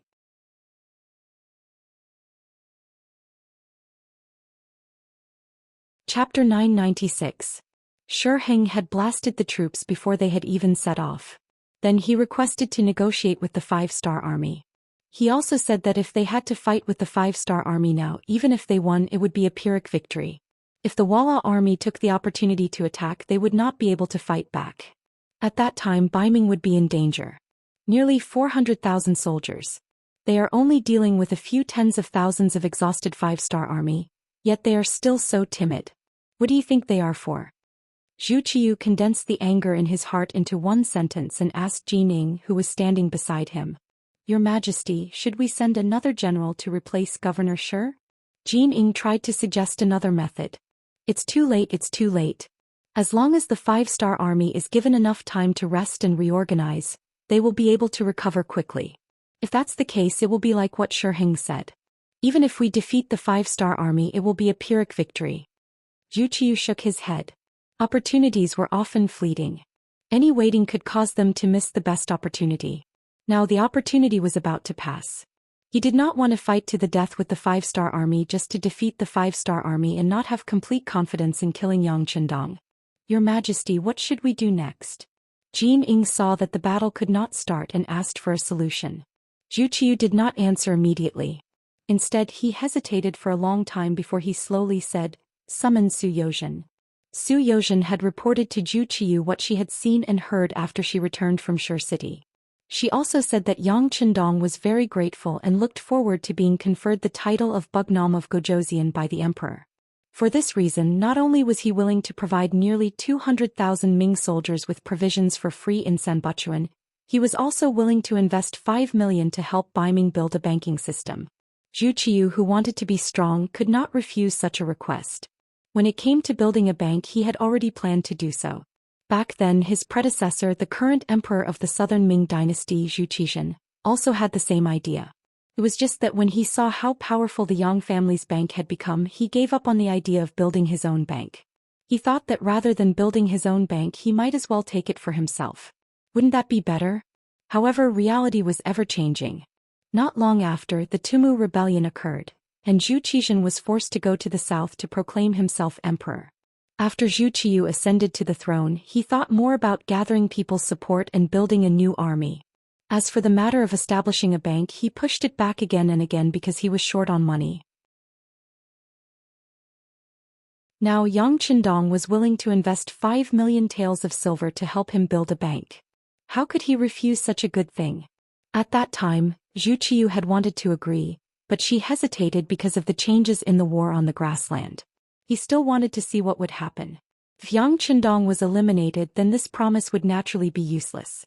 Now, when the overall situation was settled and the winner was the 5-star army, Zhu Qiu had to reconsider the cooperation with Yang Chendong.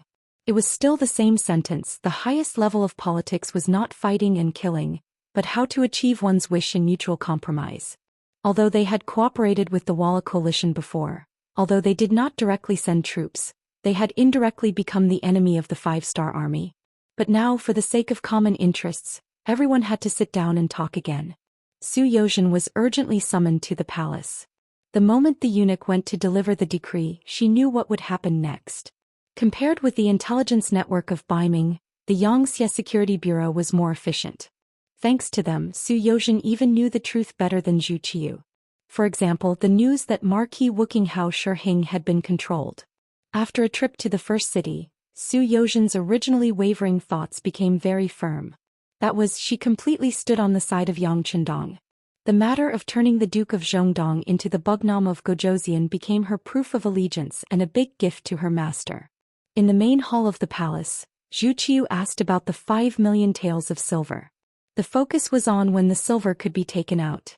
Replying to Your Majesty, the result of the discussion between the Duke of Zhongdong and I in the first city is that as long as Your Majesty announces to the world that he is the king, the people of the Yang family bank in the capital will send people to the location we have chosen to decorate. Once the decoration is successful, the 5 million taels of silver will be put into our own bank. Su Yozhen answered clearly again. In fact, she had reported this matter more than once. She believed that the emperor urgently summoned her not to hear this answer again. Zhu Qiu nodded silently and did not speak immediately. After a while he asked, "Can we carry out the decoration first? Minister Su, you also know that there are still a lot of preparations to be made for things like being crowned king. It is not something that can be done with an imperial decree." Yes, Your Majesty is right. I think the Duke of Zhongdong can also understand. Then everything will be done according to your majesty's wishes. Su Yozhen did not even hesitate to make a statement. Of course, others did not know that this was originally a problem that Yang Chendong had considered. In order to get the throne, he was willing to take the initiative to give in. Anyway, the silver had not entered the account, so he was not afraid of Dai Zong playing any tricks. Su Yozhen readily agreed, which made Zhu Qiu's face reveal a very satisfied expression. He had already made the best decision for this matter. The so-called choosing a location and making preparations was just to get out of the situation. Only this could explain why Su Yozhen did not mention the imperial decree when she came back and only brought it up now. Minister Su, do you have any suggestions for the construction of the bank? Or what does Minister Su think about the management rights in this area? In a good mood, Zhu Qiu asked another question as if he wanted to discuss it with Su Yozhen. Su Yozhen, who was asked, showed a very surprised expression at this moment and said, "Your Majesty, you must not." Su Yozhen's big reaction was greatly out of Zhu Qiu's expectations. "Minister Su, what do you mean?" "Your Majesty, the bank can only be managed by your Majesty. It is like the Yang family bank belongs to Yang Chendong alone. How can you allow others to interfere?" Su Yozhen said in a firm tone. When these words were said, Zhu Qiu's expression changed. "Minister Su means that the bank belongs to us?" "Of course it does. After all, this is a matter of wealth and is something that everyone wants. Even if it is in the hands of others, they will not feel at ease. It is only proper for it to be managed by your Majesty alone." Once again she said in an incomparably firm tone. This also gave Zhu Qiu incomparable confidence. Originally he thought that it would be like the Ministry of Revenue managing the finances and should be handed over to someone else to manage it. Now that he heard Su Yozhen's words, it was as if he was enlightened and had a new idea in his mind. But then another question came. If the bank did not belong to the court and belonged to him, would other people have an opinion? Would they not deposit money in the bank because of this? If that was the case, the bank would exist in name only. Wouldn't it be a big joke? Although he was tempted by Su Yozhen's words, after thinking about it, Zhu Qiu could not help but say, "Minister Su's words are reasonable, but if it is like this, I'm afraid it will be too difficult to operate." Su Yozhen pretended to be serious and obedient, but at the same time she could see the desire in Zhu Qiu's eyes. She sneered in her heart and pretended to be distressed as she said, "Your Majesty, you are too considerate of your subject." No one disliked being flattered, and Zhu Qiu was no exception. "But your Majesty, forgive this subject for speaking bluntly, but you actually..." Su Yozhen did not have any intention of finishing her words. On the contrary, she revealed an expression of wanting to say something. Sensing that Su Yozhen had something to say, Zhu Qiu said, "Minister Su, if you have something to say, just say it. We will pardon you." "Many thanks, your Majesty. What this subject wants to say is that if you don't take the bank for yourself, it will be the same as harming Baiming." Su Yozhen acted as if she had no other choice. When he said this, Jining, who had been standing to the side without speaking, immediately rebuked angrily, "Minister Su, how dare you? Wait, this is what we want Minister Su to say. Please continue." On the other hand, Zhu Qiu gestured to Jining not to interrupt. Then he looked at Su Yozhen seriously. He really wanted to hear what this person had to say next and how he was going to harm Baiming. "Thank you, your Majesty, for your forgiveness. Since it is like this subject will speak bluntly," Su Yozhen said gratefully. "What we want to hear is Minister Su speak bluntly." "Speak." Zhu Qiu acted as if he knew how to accept people. "Yes." With a forced expression, Su Yozhen opened her mouth and said, "Your Majesty, you've always been very benevolent and considerate of your subjects. But do you know that if you give too much, not only will you not accept people's gratitude, it will instead be recognized as a habit? Over time, everyone will think that everything they are receiving now is deserved. Once the day comes when the court needs money and grain, how many people will take out their own money to support the court?" When these words were spoken, Zhu Qiu immediately thought of when he had first established the new army.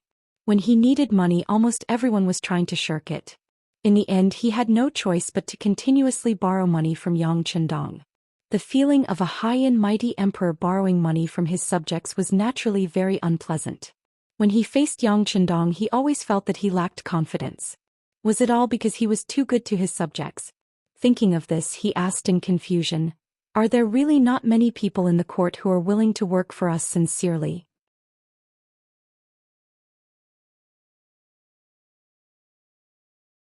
Chapter 997. Yes, of course. If there are evil people, there are good people as well. Zhou Xian continued. At the same time, there are those who take everything for granted and those who know how to be grateful. For example, those who believe that everything they have is given to them by your majesty, so they will be grateful. For example, the officials who have been promoted by your majesty, as well as Jin Gonggong and the others who have the fortune to serve by your majesty's side every day. We all know that everything we have was given to us by your majesty.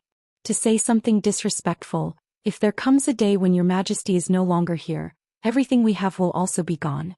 For this reason we are willing to give everything to you. No matter what decision you make, we will support you unconditionally and do as you say. Because in a sense, when we help the emperor, we are thinking about our own future. When these words were said, the first to react was Jin Ying, who was standing beside Zhu Qiu. As eunuchs, because of their own limitations, they could only rely on and had to rely on the emperor.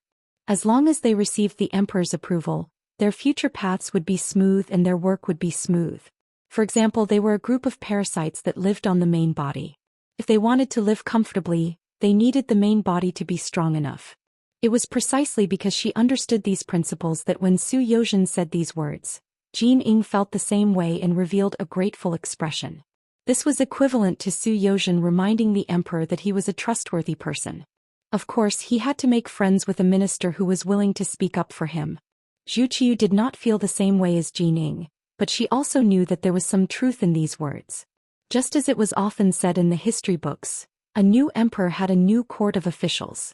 Many times, the relationship between the officials and the emperor was a cooperative one. Of course, there were those who cooperated and those who did not. For example, some people were good at creating their own net. No matter what happened above them, they would stand firm and not fall. This kind of person was the scariest and most hateful because they would not truly give their heart to any master. While Zhu Qiu was still considering the deeper meaning of these words, Jin Ying knew that it was time for her to make her first cut. She knelt down and said, "Emperor, Minister Su's words are from the bottom of his heart. There are indeed many people in the court with weak wills. Those people cannot be trusted." Jin Ying's words completely dispelled the misgivings in Zhu Qiu's heart. He had thought through everything. When he looked at Zhou Xian, his face was full of emotion. "Official Su is indeed my right-hand man. What you said hit the nail on the head." I don't dare. Zhou Xian repeatedly declined. Then in Minister Su's opinion, this bank must be in our hands? If that's the case, is there anyone who has money in it? Zhu Qiu asked the biggest question in his heart, which was also the thing he was most worried about. It wasn't just Zhu Qiu. Jin Ying, who was kneeling on the ground, also raised her head to look at Zhou Xian. In his opinion, there were a lot of stubborn people in the imperial court, and there were also a lot of people who only thought about themselves. If the bank was privately owned by the emperor, they would definitely think of ways to cause trouble. Not only would they not deposit money, but they would also probably tell others not to deposit money. If that was the case, wouldn't there be no meaning in having a bank without money? Zhou Xian, who had long been prepared for this, did not change his expression. His voice was still sonorous and powerful. "Emperor, this is not difficult to solve. Just as I said earlier, your majesty is always thinking of your officials. But how many officials truly think of your majesty? I think that the establishment of this bank can be used as the best way to test the waters." "How do you plan to test it?" Zhu Qiu asked urgently. "Your majesty, in this official's humble opinion, in the future, the officials can go to the bank to claim their salaries. In order to support the bank, which is to support Baiming, all the officials must hand over 50% of their salaries to the bank each month as deposits. Once the Northern Ming dynasty unified the world, all of the silver that had been deposited could be withdrawn. This way, not only will there be more money in the bank, it will also affect their own interests. This way they won't have to worry about not doing their best in the future. Not only the officials but also the merchants in Baiming. The bigger the business, the more money they save. It can also be called a deposit. This is to prevent them from doing anything that would harm Baiming's interests. Once discovered, the deposits will be confiscated. This way, in order to get back their own money, they must fully cooperate with the emperor. When that time comes, the hearts of the world will be united. What can't they do? With these generous words, Su Yozhen finally touched on Zhu Qiu's sore spot. He said, "In this official's opinion, the bank can be named the Zhou family bank. In the future, it will be passed down from generation to generation. At that time, your Majesty's wise actions will be passed down for generations to come. The Zhou family bank will be passed down for generations to come, and its glory will be passed down for generations to come." Zhu Qiu silently recited in his heart. Then he raised his right fist high and slammed it down. He shouted, "Good. Beloved official Su's words are to my liking. It is a good plan for stabilizing the country. Great talent, great talent. Yes, Minister Su is so considerate of your Majesty. You should be rewarded." To the side, Jin Ying began to add on. He had a feeling that once the emperor approved the establishment of the Zhou family bank, it was very likely that this job would eventually land on his head. In that case, his power would greatly increase. All of this was Su Yozhen's suggestion. In order to return the favor, he had to stand up and say something for the other party. When Jin Ying's praise came out, Zhu Qiu also felt that it was reasonable. Good. Beloved official Su is indeed a good official. Since that is the case, I will immediately decree that beloved official Su will be the Crown Prince's junior tutor, as well as a grand scholar and the Minister of Justice. This was a second-rank official directly promoted from a second-rank official to a first-rank official. When he had first mentioned these suggestions in the first city, Yang Qindong had predicted that Su Yozhen would be promoted because of this. He had not thought that there would be results so quickly. As expected, he was promoted by a rank. After the Great Ming dynasty was divided into North and South, there was no longer a cabinet. The highest civil official was second-rank official. Su Yozhen stood out and became the second-rank official. He immediately knelt down to express his gratitude. "Haha, beloved official Su, please rise. The suggestion just now was very good. However, regarding the official's salary, I think the bank should only withhold 30%. They are also working for me, so I have to be considerate of them." Zhu Qiu said in a very good mood. "Your Majesty sympathizes with your officials. This is the good fortune of your officials. Here, I thank your Majesty on behalf of all the officials." Su Yozhen once again knelt on the ground with an appearance of being sincerely convinced. These words made Zhu Qiu laugh heartily. Soon after, the three of them decided on the matter of the Zhou family's bank. In the end, Zhu Qiu indeed handed the matter over to Jin Ying to handle. He also clearly said that if any of the officials caused trouble because of this matter and did not cooperate, then find a reason to arrest them. This was clearly not supporting his great cause. He even had to make thoughtless remarks about deducting some money. Did he expect them to be willing to risk their lives at the crucial moment? The matter was settled just like that. Su Yozhen successfully completed the task Yang Qindong gave him and pushed Baiming's political power to the edge of the cliff. Speaking of which, the official's salary in the Ming dynasty was not high, especially in the beginning during Emperor Taizu's time. Even after experiencing the rule of Ren Xuanji, although the salary had increased to a certain extent, it was only 30% every month. Now this 30% had been completely taken by Zhu Qiu. In other words, for ordinary officials, it would be difficult for them to save up any more. This involved their own problems, so naturally many people would stand up and react. If they could not obtain a solution and had to use force to forcefully suppress it, it would only lead to greater resistance and dissatisfaction. Once the people were dissatisfied, the giant Baiming was not far from collapsing.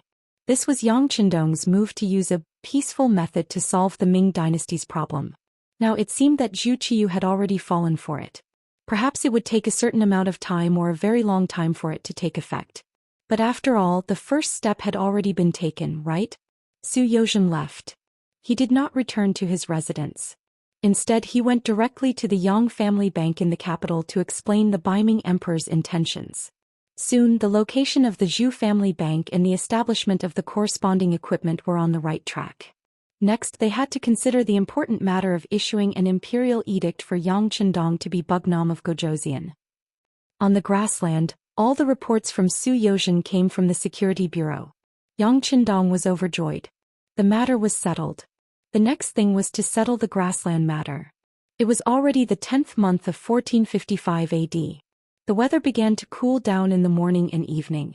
After the war, the grassland was about to enter a relatively peaceful period of development. The 100,000 people sent by Xian City arrived at Shajing City and Jingzhou City one after another, greatly increasing the population of the city. At the same time, the expansion of the city also sped up with the arrival of the 100,000 people. In this way, with Maobei City in the northwest and Shajing City and Jingzhou City in the south, the origin city would be safer as the center. They could also expand the scale of the original cultivated land. This time, Yang Qindong asked for at least a total of 1 million hectares of fertile land to achieve self-sufficiency. At the same time, it could also support the third Master Lu and other troops going to the grassland of northern Siberia. Building a city was not only about possession and existence. How to develop it and let the people live a more prosperous life was Yang Qindong's ultimate goal. He firmly believed that as long as the lives of the people were better, a country would become more stable and powerful. In order to protect the fruits of their hard-won victory, more people would be willing to do more for the power or the country.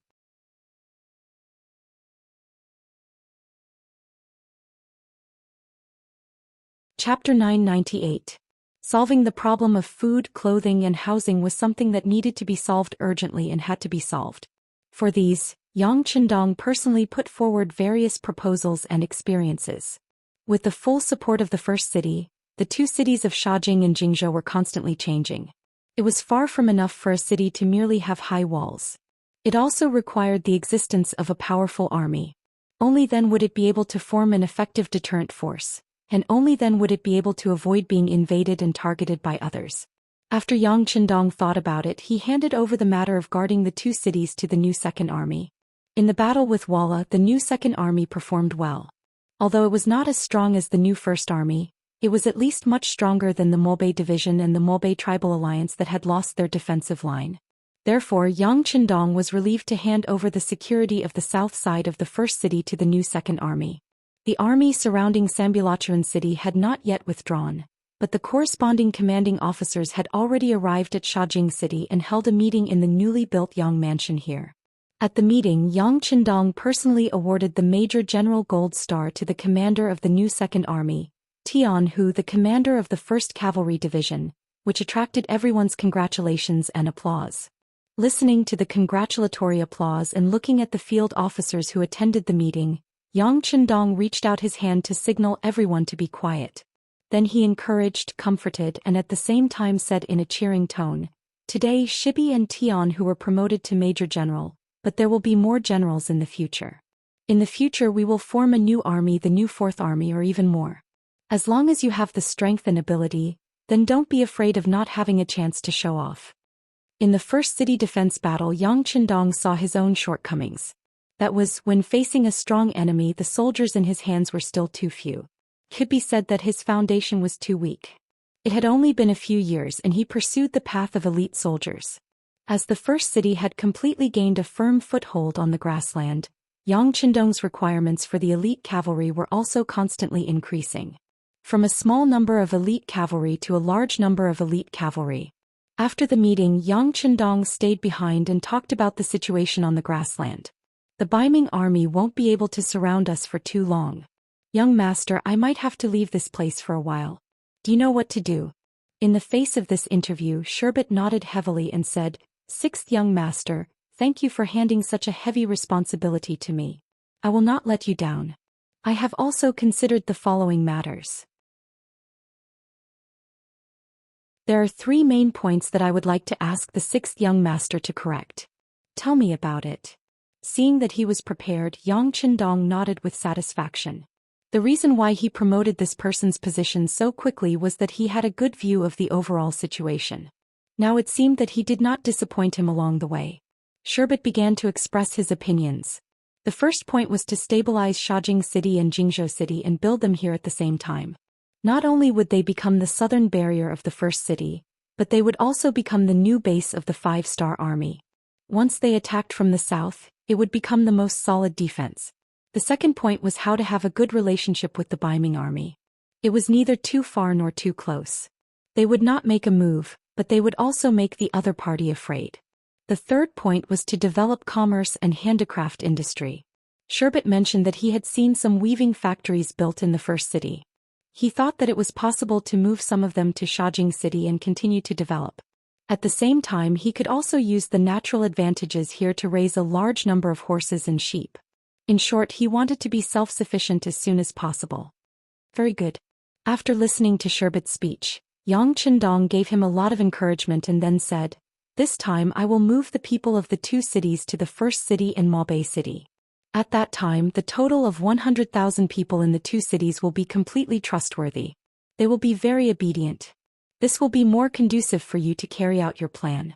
I hope that the next time I come I can see a different appearance of the 2 cities. Is there any problem?" "I promise to complete the task." Sherbet took the initiative to stand up and answer. "Very good. Then you can do things according to the plan in your heart. If you need anything, your old superior, the new army commander Tiger's Mane, the logistics division commander Xianxia, and the lord of the first city Yu Mian will do their best to support you." Yang Chendong patted Sherbet's shoulder and gave him high hopes. After Sherbet left, Tiger's Mane walked into the main tent and sat opposite Yang Chendong. In the face of this page boy who had followed him for many years, Yang Chendong had always given him a lot of trust. Many important things would be handed over to this person to do. This time was no exception. He handed over the preparation of the new army to him. Tiger's Mane, when choosing an army, you have to choose a general first. It is very important to choose the commander of the new army. Without any pleasantries, Yang Chendong went straight to the point. "Young master, what do you think of Suhi?" Tiger's Mane also came prepared. He knew that the reason why the first city defense battle was fought this time, including the young master sending the Wolf Fang special forces to hold Shiheng, was all because of the lack of military strength. He was also prepared to support the expansion of the army. Now that he was asked, he named the Tatar division commander Su He. Tiger's Mane's answer made Yang Chendong very happy. In terms of the combat power of the new army, the Tatar division played a very important role. As the commander, Tiger's Mane could not be unaware of this. However, he still resolutely pushed the main general out. From this point alone, he already had a view of the overall situation and was mature. Good, Tiger's Mane, you have finally grown up. Young master can also rest assured. That's it. Suhi will be the temporary commander of the new army. You can tell him that when the new army is completed and has enough combat power, I will personally confer the rank of Major General to him. Well, after this battle, the new Second Army and the new First Army also suffered a lot of losses. We can consider replenishing them. As for the new army, after the Tatar division is gone, they can join other divisions. In short, their combat power cannot be weakened. Young master, I will see all of this when I come to the grassland next time. Young master, please rest assured. Tiger's Mane's gaze was firm and his voice was strong as he replied. In the battle with the Walla, the 5-star army suffered a lot of losses, especially the cavalry charge under the heavy rain, which increased the difficulty of the charge. When the whole body was wet, every swing of the sword had to use more strength than usual, which increased the difficulty of the battle. Naturally, the losses in this battle were greater than usual. Fortunately, there were many captives. In the future, after these people were reformed and joined the 5-star army, they would be a strong force. During this period of time, Yang Chendong continuously met with his officers to encourage them. He gave them high positions, but at the same time he also gave them a lot of pressure. In short, the cavalry had to continue to develop, and he wanted to see these officers perform well. He hoped that in the future they could become real generals like Shi Bei and Tian Hu. Time passed day by day. The side besieging the city did not move, and the side being besieged also did not move. Everyone seemed to be waiting for something. Half a month later there was finally news. The acting emperor of Baiming, Zhu Xian, announced to the world that in view of Yang Chendong's loyalty and bravery, and this time together with the Baiming army, he had chased away the allied cavalry of the Walla and Ili. His contributions were great, and he was bestowed with the title of Bugnam of Gojoseon, and his name was announced to the world. When the imperial edict came out, the entire imperial court of Baiming had all kinds of opinions. Some old officials who had retired for many years came out like bamboo shoots after the rain. Some directly wrote a letter, and some joined together to request to see the emperor. In short, there was only one sentence. The Duke of Loyal and Courageous had a heretical heart, and he could not be bestowed with the title of king at will. Not only that, some of the princes of the various regions of the Zhou clan also wrote memorials. The general idea was that the emperor had to be careful when bestowing the title of king with a different surname. They had to prevent the emperor from being deceived by petty people. The Duke of Loyal and Courageous territory was already very large. If he was given a proper title, how would he be restrained in the future? The memorials in front of Zhu Qiu quickly piled up like a mountain. The reaction from below was giving him a headache. To the side, Jin Ying saw that the emperor was distressed and suggested that they invite Su Youxian, the scholar Su, to come and see if he had any countermeasures. Ever since Su Youxian had said that the establishment of the bank would belong to the emperor alone, and Jin Ying had been given this cushy job, the two of them had quickly warmed up. Now that there was an opportunity, he naturally had to lead the way for his good friend. Su Youxian, who was now the crown prince's junior tutor and scholar, and a first-rank official of the court, quickly arrived at the imperial palace. After saluting, Su Youxian was asked how to deal with the current situation. Su Youxian asked with a confident look, "Your Majesty, this subject dares to ask, in these memorials, in addition to objecting to Duke Zhongdan's coronation, are there also memorials to impeach this subject? Beloved official, there is no need to pay attention to this. Jin knows what to do."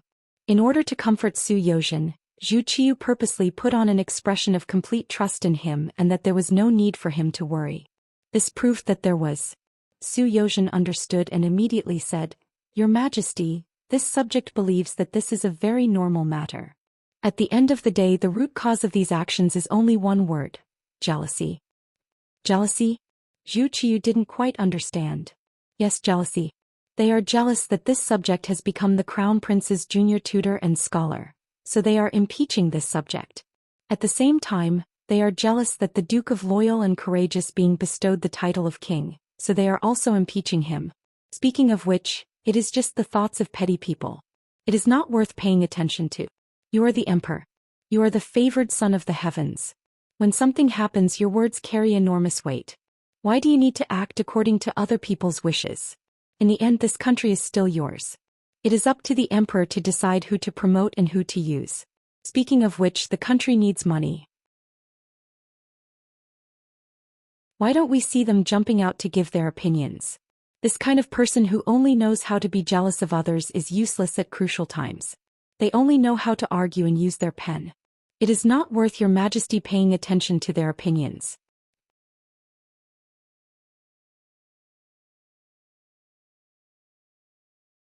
Chapter 999. Su Youxian had publicly slandered a colleague. If word of this got out, it would be difficult for him to maintain a foothold in the court. However, he still said it. He was certain that neither Zhu Qiu nor Jin Ying would say it out loud.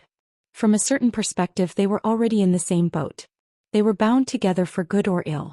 These words caused Zhu Qiu to fall silent. Of course, he knew that some of the court officials were full of self-awareness. If it were a prosperous time, they might have some knowledge of how to govern the country. However, when the country was in danger, it was already good enough that these people didn't cause trouble. These people didn't deserve his attention. However, there were so many memorials here. He couldn't just ignore them. Now he didn't even dare to go to court. As soon as he went to court, he would be met with the objections of his subordinates. It was a headache. Zhu Qiu didn't say anything. Su Youxian's eyes turned and he said again, "Your Majesty, there is a better way to divert everyone's attention. I guarantee that no one will mention this matter in the future." Oh, I knew that Minister Su would have a way. Quickly say it.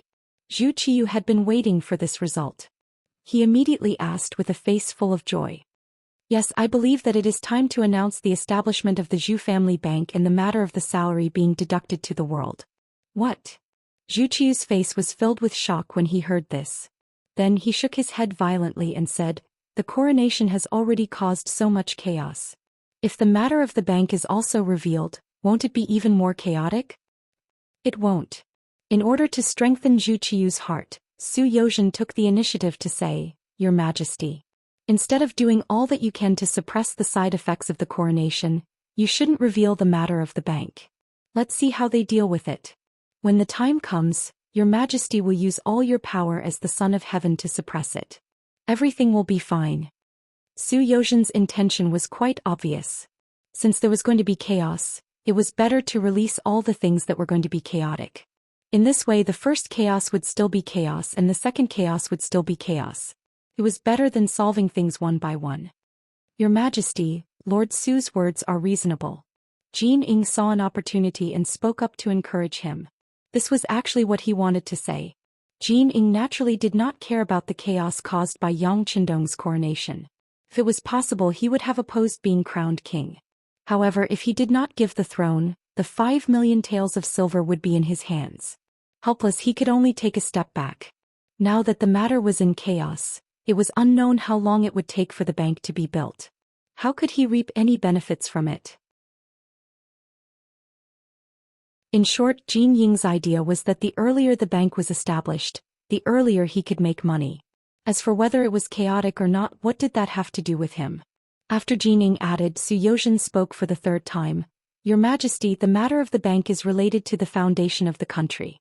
The earlier it is established, the earlier we can make money. We can also solve my Baiming problem earlier. Your Majesty, this subject wants to see the day when the Northern, Southern and Great Ming are united. This subject sincerely hopes that this day will come soon. As he spoke, Su Yozhen knelt on the ground with a thump. His eyes seemed to be filled with tears. At this moment he perfectly portrayed the side of a loyal subject. Just now Zhu Qiu was already somewhat moved. Now that he heard about unifying the Great Ming as soon as possible, the blood in his heart was instantly stirred. How could he care so much? He immediately said, Beloved official, Su's heart is comforted. Since this is the case, Jin Ying, has the matter of the bank been prepared? Your Majesty, it has been prepared.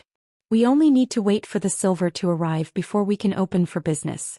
Your Majesty, this subject will go to the Yang family bank after leaving the palace and personally escort the 5 million taels of silver to the Zhou family bank. Oh right, Eunuch Jin, I will need you to send the embroidered uniform guards along the way. Su Yozhen struck while the iron was hot. Well said, well said. Please do not worry, official Su. Jin Ying's face immediately bloomed with joy. When Zhu Qiu heard their one-on-one conversation, it was as if the matter had already been settled. He knew that he had to make a decision. He immediately said, Since this is the case, we will announce this matter at the morning court tomorrow. We would like to see who will oppose this and how many of them are loyal to us. Your Majesty is wise. Su Yozhen and Jin Ying immediately knelt on the ground and shouted, Long live the Emperor. Su Yozhen's appearance caused the spearhead that should have been directed at Yang Qindong to be directed at the Zhou family bank. When all the officials found out that in the future, 30% of their monthly salary would be deposited in the Zhou family bank and would only be taken out when Baiming unified the world, there was an immediate uproar. Yang Qindong was conferred the title of Wu Nanwang and most of them were jealous of him. But they couldn't rule out the possibility that some of the officials were worried that Yang Qindong's influence would grow too big, and would eventually destroy the Great Ming's rivers and mountains. Then where would they go? Only then did they submit memorials to the emperor one by one. It was as if they didn't do this, they wouldn't be able to show that they were loyal officials. However, the Zhou family bank was directly related to their interests. This time there was no need for others to remind them. Who knew how many people took the initiative to submit memorials to the emperor, directly pointing out the various undesirable aspects of the Zhou family bank. Moreover, the establishment of the Zhou family bank also involved merchant groups. In the future, when doing business, they would need to place a deposit. Moreover, the larger the business, the higher the deposit would be. This poked at these people's sore spot. They quickly took action. It was said that officials and merchants were inseparable. It was the same regardless of era. Under the instigation of these merchants, even more officials stood up and bitterly pointed out the various faults of the Zhou family bank. Baiming's court thus became a pot of porridge. It was likely that it would take several months for the situation to settle down. In contrast, the situation in the grasslands became much more harmonious. When the imperial edict of the Duke of Loyalty being promoted to Bugnam of Gojoseon arrived, Tai Hu and the others left Shiheng's main tent with smiles on their faces. Marty, do you want us to chase after them and take them down? Shiheng was finally safe. The personal guards beside him also jumped out to show their loyalty. Take what? They've already left. Besides, their master is now Bugnam of Gojoseon. How could it be so easy to provoke him? Shiheng shook his head. Then he thought of something important and said, Quick, send someone to Sambuchuan to take a look. See if the 5-star army has already retreated." The scouts were sent out and the news quickly came back. As expected, the 5-star army had already retreated. The Xuanfu soldiers were no longer trapped and were already safe. Upon hearing this news, Shi Heng immediately wrote a memorial. The general idea was that through his unremitting efforts, the danger of Sanbuchuan had been resolved. He was already prepared to bring the army back to the capital. This trip to Shi Heng could be said to be full of twists and turns. First, he waited for news near Jiong Pass. Then he was threatened the moment he left Tulu. From start to finish, he didn't even see the shadow of a single friendly army, but the mission could be considered completed. Of the 200,000 soldiers, only 100 redcoat cannons had been damaged and blown up. There were almost no casualties. They could be considered to have returned without a hitch. In Shajing City, the news that Yang Qindong had been conferred the title of Bugnam of Gojoseon had spread, eliciting a burst of cheers from the soldiers and common people. Other than a few people in the know, the majority of the people didn't know how this trick had happened. How had their 6th young master become a prince of a different surname, personally conferred by the emperor of the Great Ming dynasty? Although they couldn't figure it out, this was still a good thing worthy of everyone's celebration. In Shajing City, after sending away group after group of subordinates who had come to congratulate him, Yang Qindong knew that it was time to leave the grassland. This trip had been more than a year and his daughter Lele probably didn't remember him. In addition, the winter in the grassland was very cold. In contrast, the weather in Xi'an City was warm and pleasant. After leaving Shajing City and leaving everything here to the commander of the new 2nd Army, Yang Qindong brought Tiger's Mane and the others back to the first city, where he picked up the 6th Madame Wan Xiaoyu. Then he left the first city with Beta Persei and 1,000 Long Wei and the main force of the 5th Sea Division, and went straight to the Korean province from the Liaodu area. In December 1455, Yang Qindong and his party returned to Xi'an City by ship. Xi'an City Palace. Yang Qindong, who had returned, was covered in dust. He rode the white dragon and went straight to the inner palace. Along the way, everyone he saw knelt on the ground and said, "Long live the king." He acted as if he didn't see all this. His heart was only thinking about his daughter Lele. He hadn't seen her for more than a year and he missed her very much. In a courtyard in the depths of the palace, Lele, who was already 1 year and 5 months old, could already walk. He hobbled around with his chubby little face and his big eyes blinking, as if everything he saw was new to him. Her mother, Qiao Yin, surrounded Lele with a group of maids, watching her every move. From time to time they would laugh at her somewhat childish actions. But at some point the small courtyard suddenly quieted down. The sudden appearance of a man attracted everyone's attention. As if feeling that the atmosphere was not right, little Lele, who was walking happily, also looked back and saw an unfamiliar man wearing a golden battle armor. Seeing such a tall stranger suddenly appear, Lele instinctively cried. She seemed to be frightened and also seemed to be affected by Yang Qindong's murderous aura. Wah! In the quiet atmosphere, this cry immediately tugged at everyone's heartstrings. Immediately, a few maids ran to Lele's side. However, no matter how fast they were, they couldn't be faster than Yang Qindong, who was running with big strides. He hugged Lele the moment he reached out, and then the inner qi in his dantian kept surging. Yang Qindong jumped 4 feet high continuously. This height made Lele feel like she was riding on clouds. Her eyes that were originally filled with tears suddenly stopped moving. She first held her breath and concentrated as if she was very afraid. But soon she got used to the rhythm. She actually followed the baring her fangs and brandishing her claws, shouting "Hi hi hi." After jumping continuously for a while, Yang Qindong felt a little tired, so he stopped. Then he hugged Lele and said, "Come Lele, call me father." After suddenly stopping and being stared at by Yang Qindong, Lele, who couldn't get used to it, started crying again. Her voice was strong and didn't sound like a girl at all.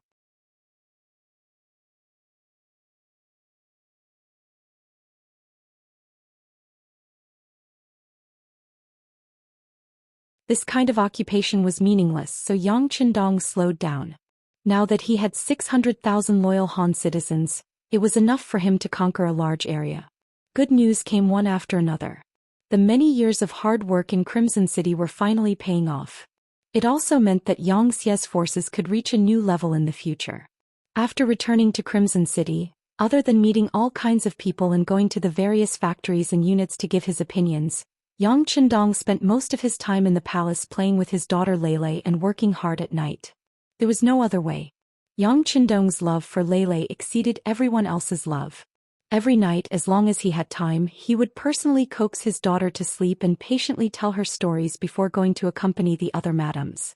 This made the madams who originally thought that he did not like children understand that it was not that their husband did not like children, but that he did not have any of his own. Since their husband liked children so much, what were they waiting for? Making use of the time that Yang Qindong spent in Crimson City to celebrate the new year, he was exhausted every night. Fortunately, he never stopped exercising so his body could still take it. In the blink of an eye, year 1456 arrived. The new year was naturally celebrated in Crimson City's palace. This was also his first new year after becoming the Southern Martial King, so it was naturally very lively. Compared to the liveliness in Crimson City, Southern Ming King Zhu Huitong's days were getting harder and harder. After a year of bitter fighting, he who did not have any foundation was gradually losing. Under the pincer attack of Southern Ming King Zhu Xian and Shiping King Mu Bin, he had already lost a quarter of his territory. Even so, his forces were still shrinking. If not for the support of the Miao people, he would not have been able to hold on.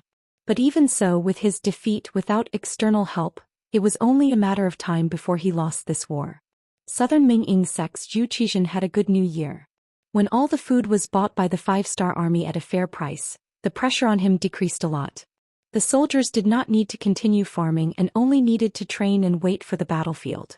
This indirectly increased the strength of the army, allowing them to win against Southern Ming King's army. However, Zhu Xian neglected one thing. Although the army did not have to worry about food, what about the commoners? For many commoners, farming was the only thing they could do and knew how to do.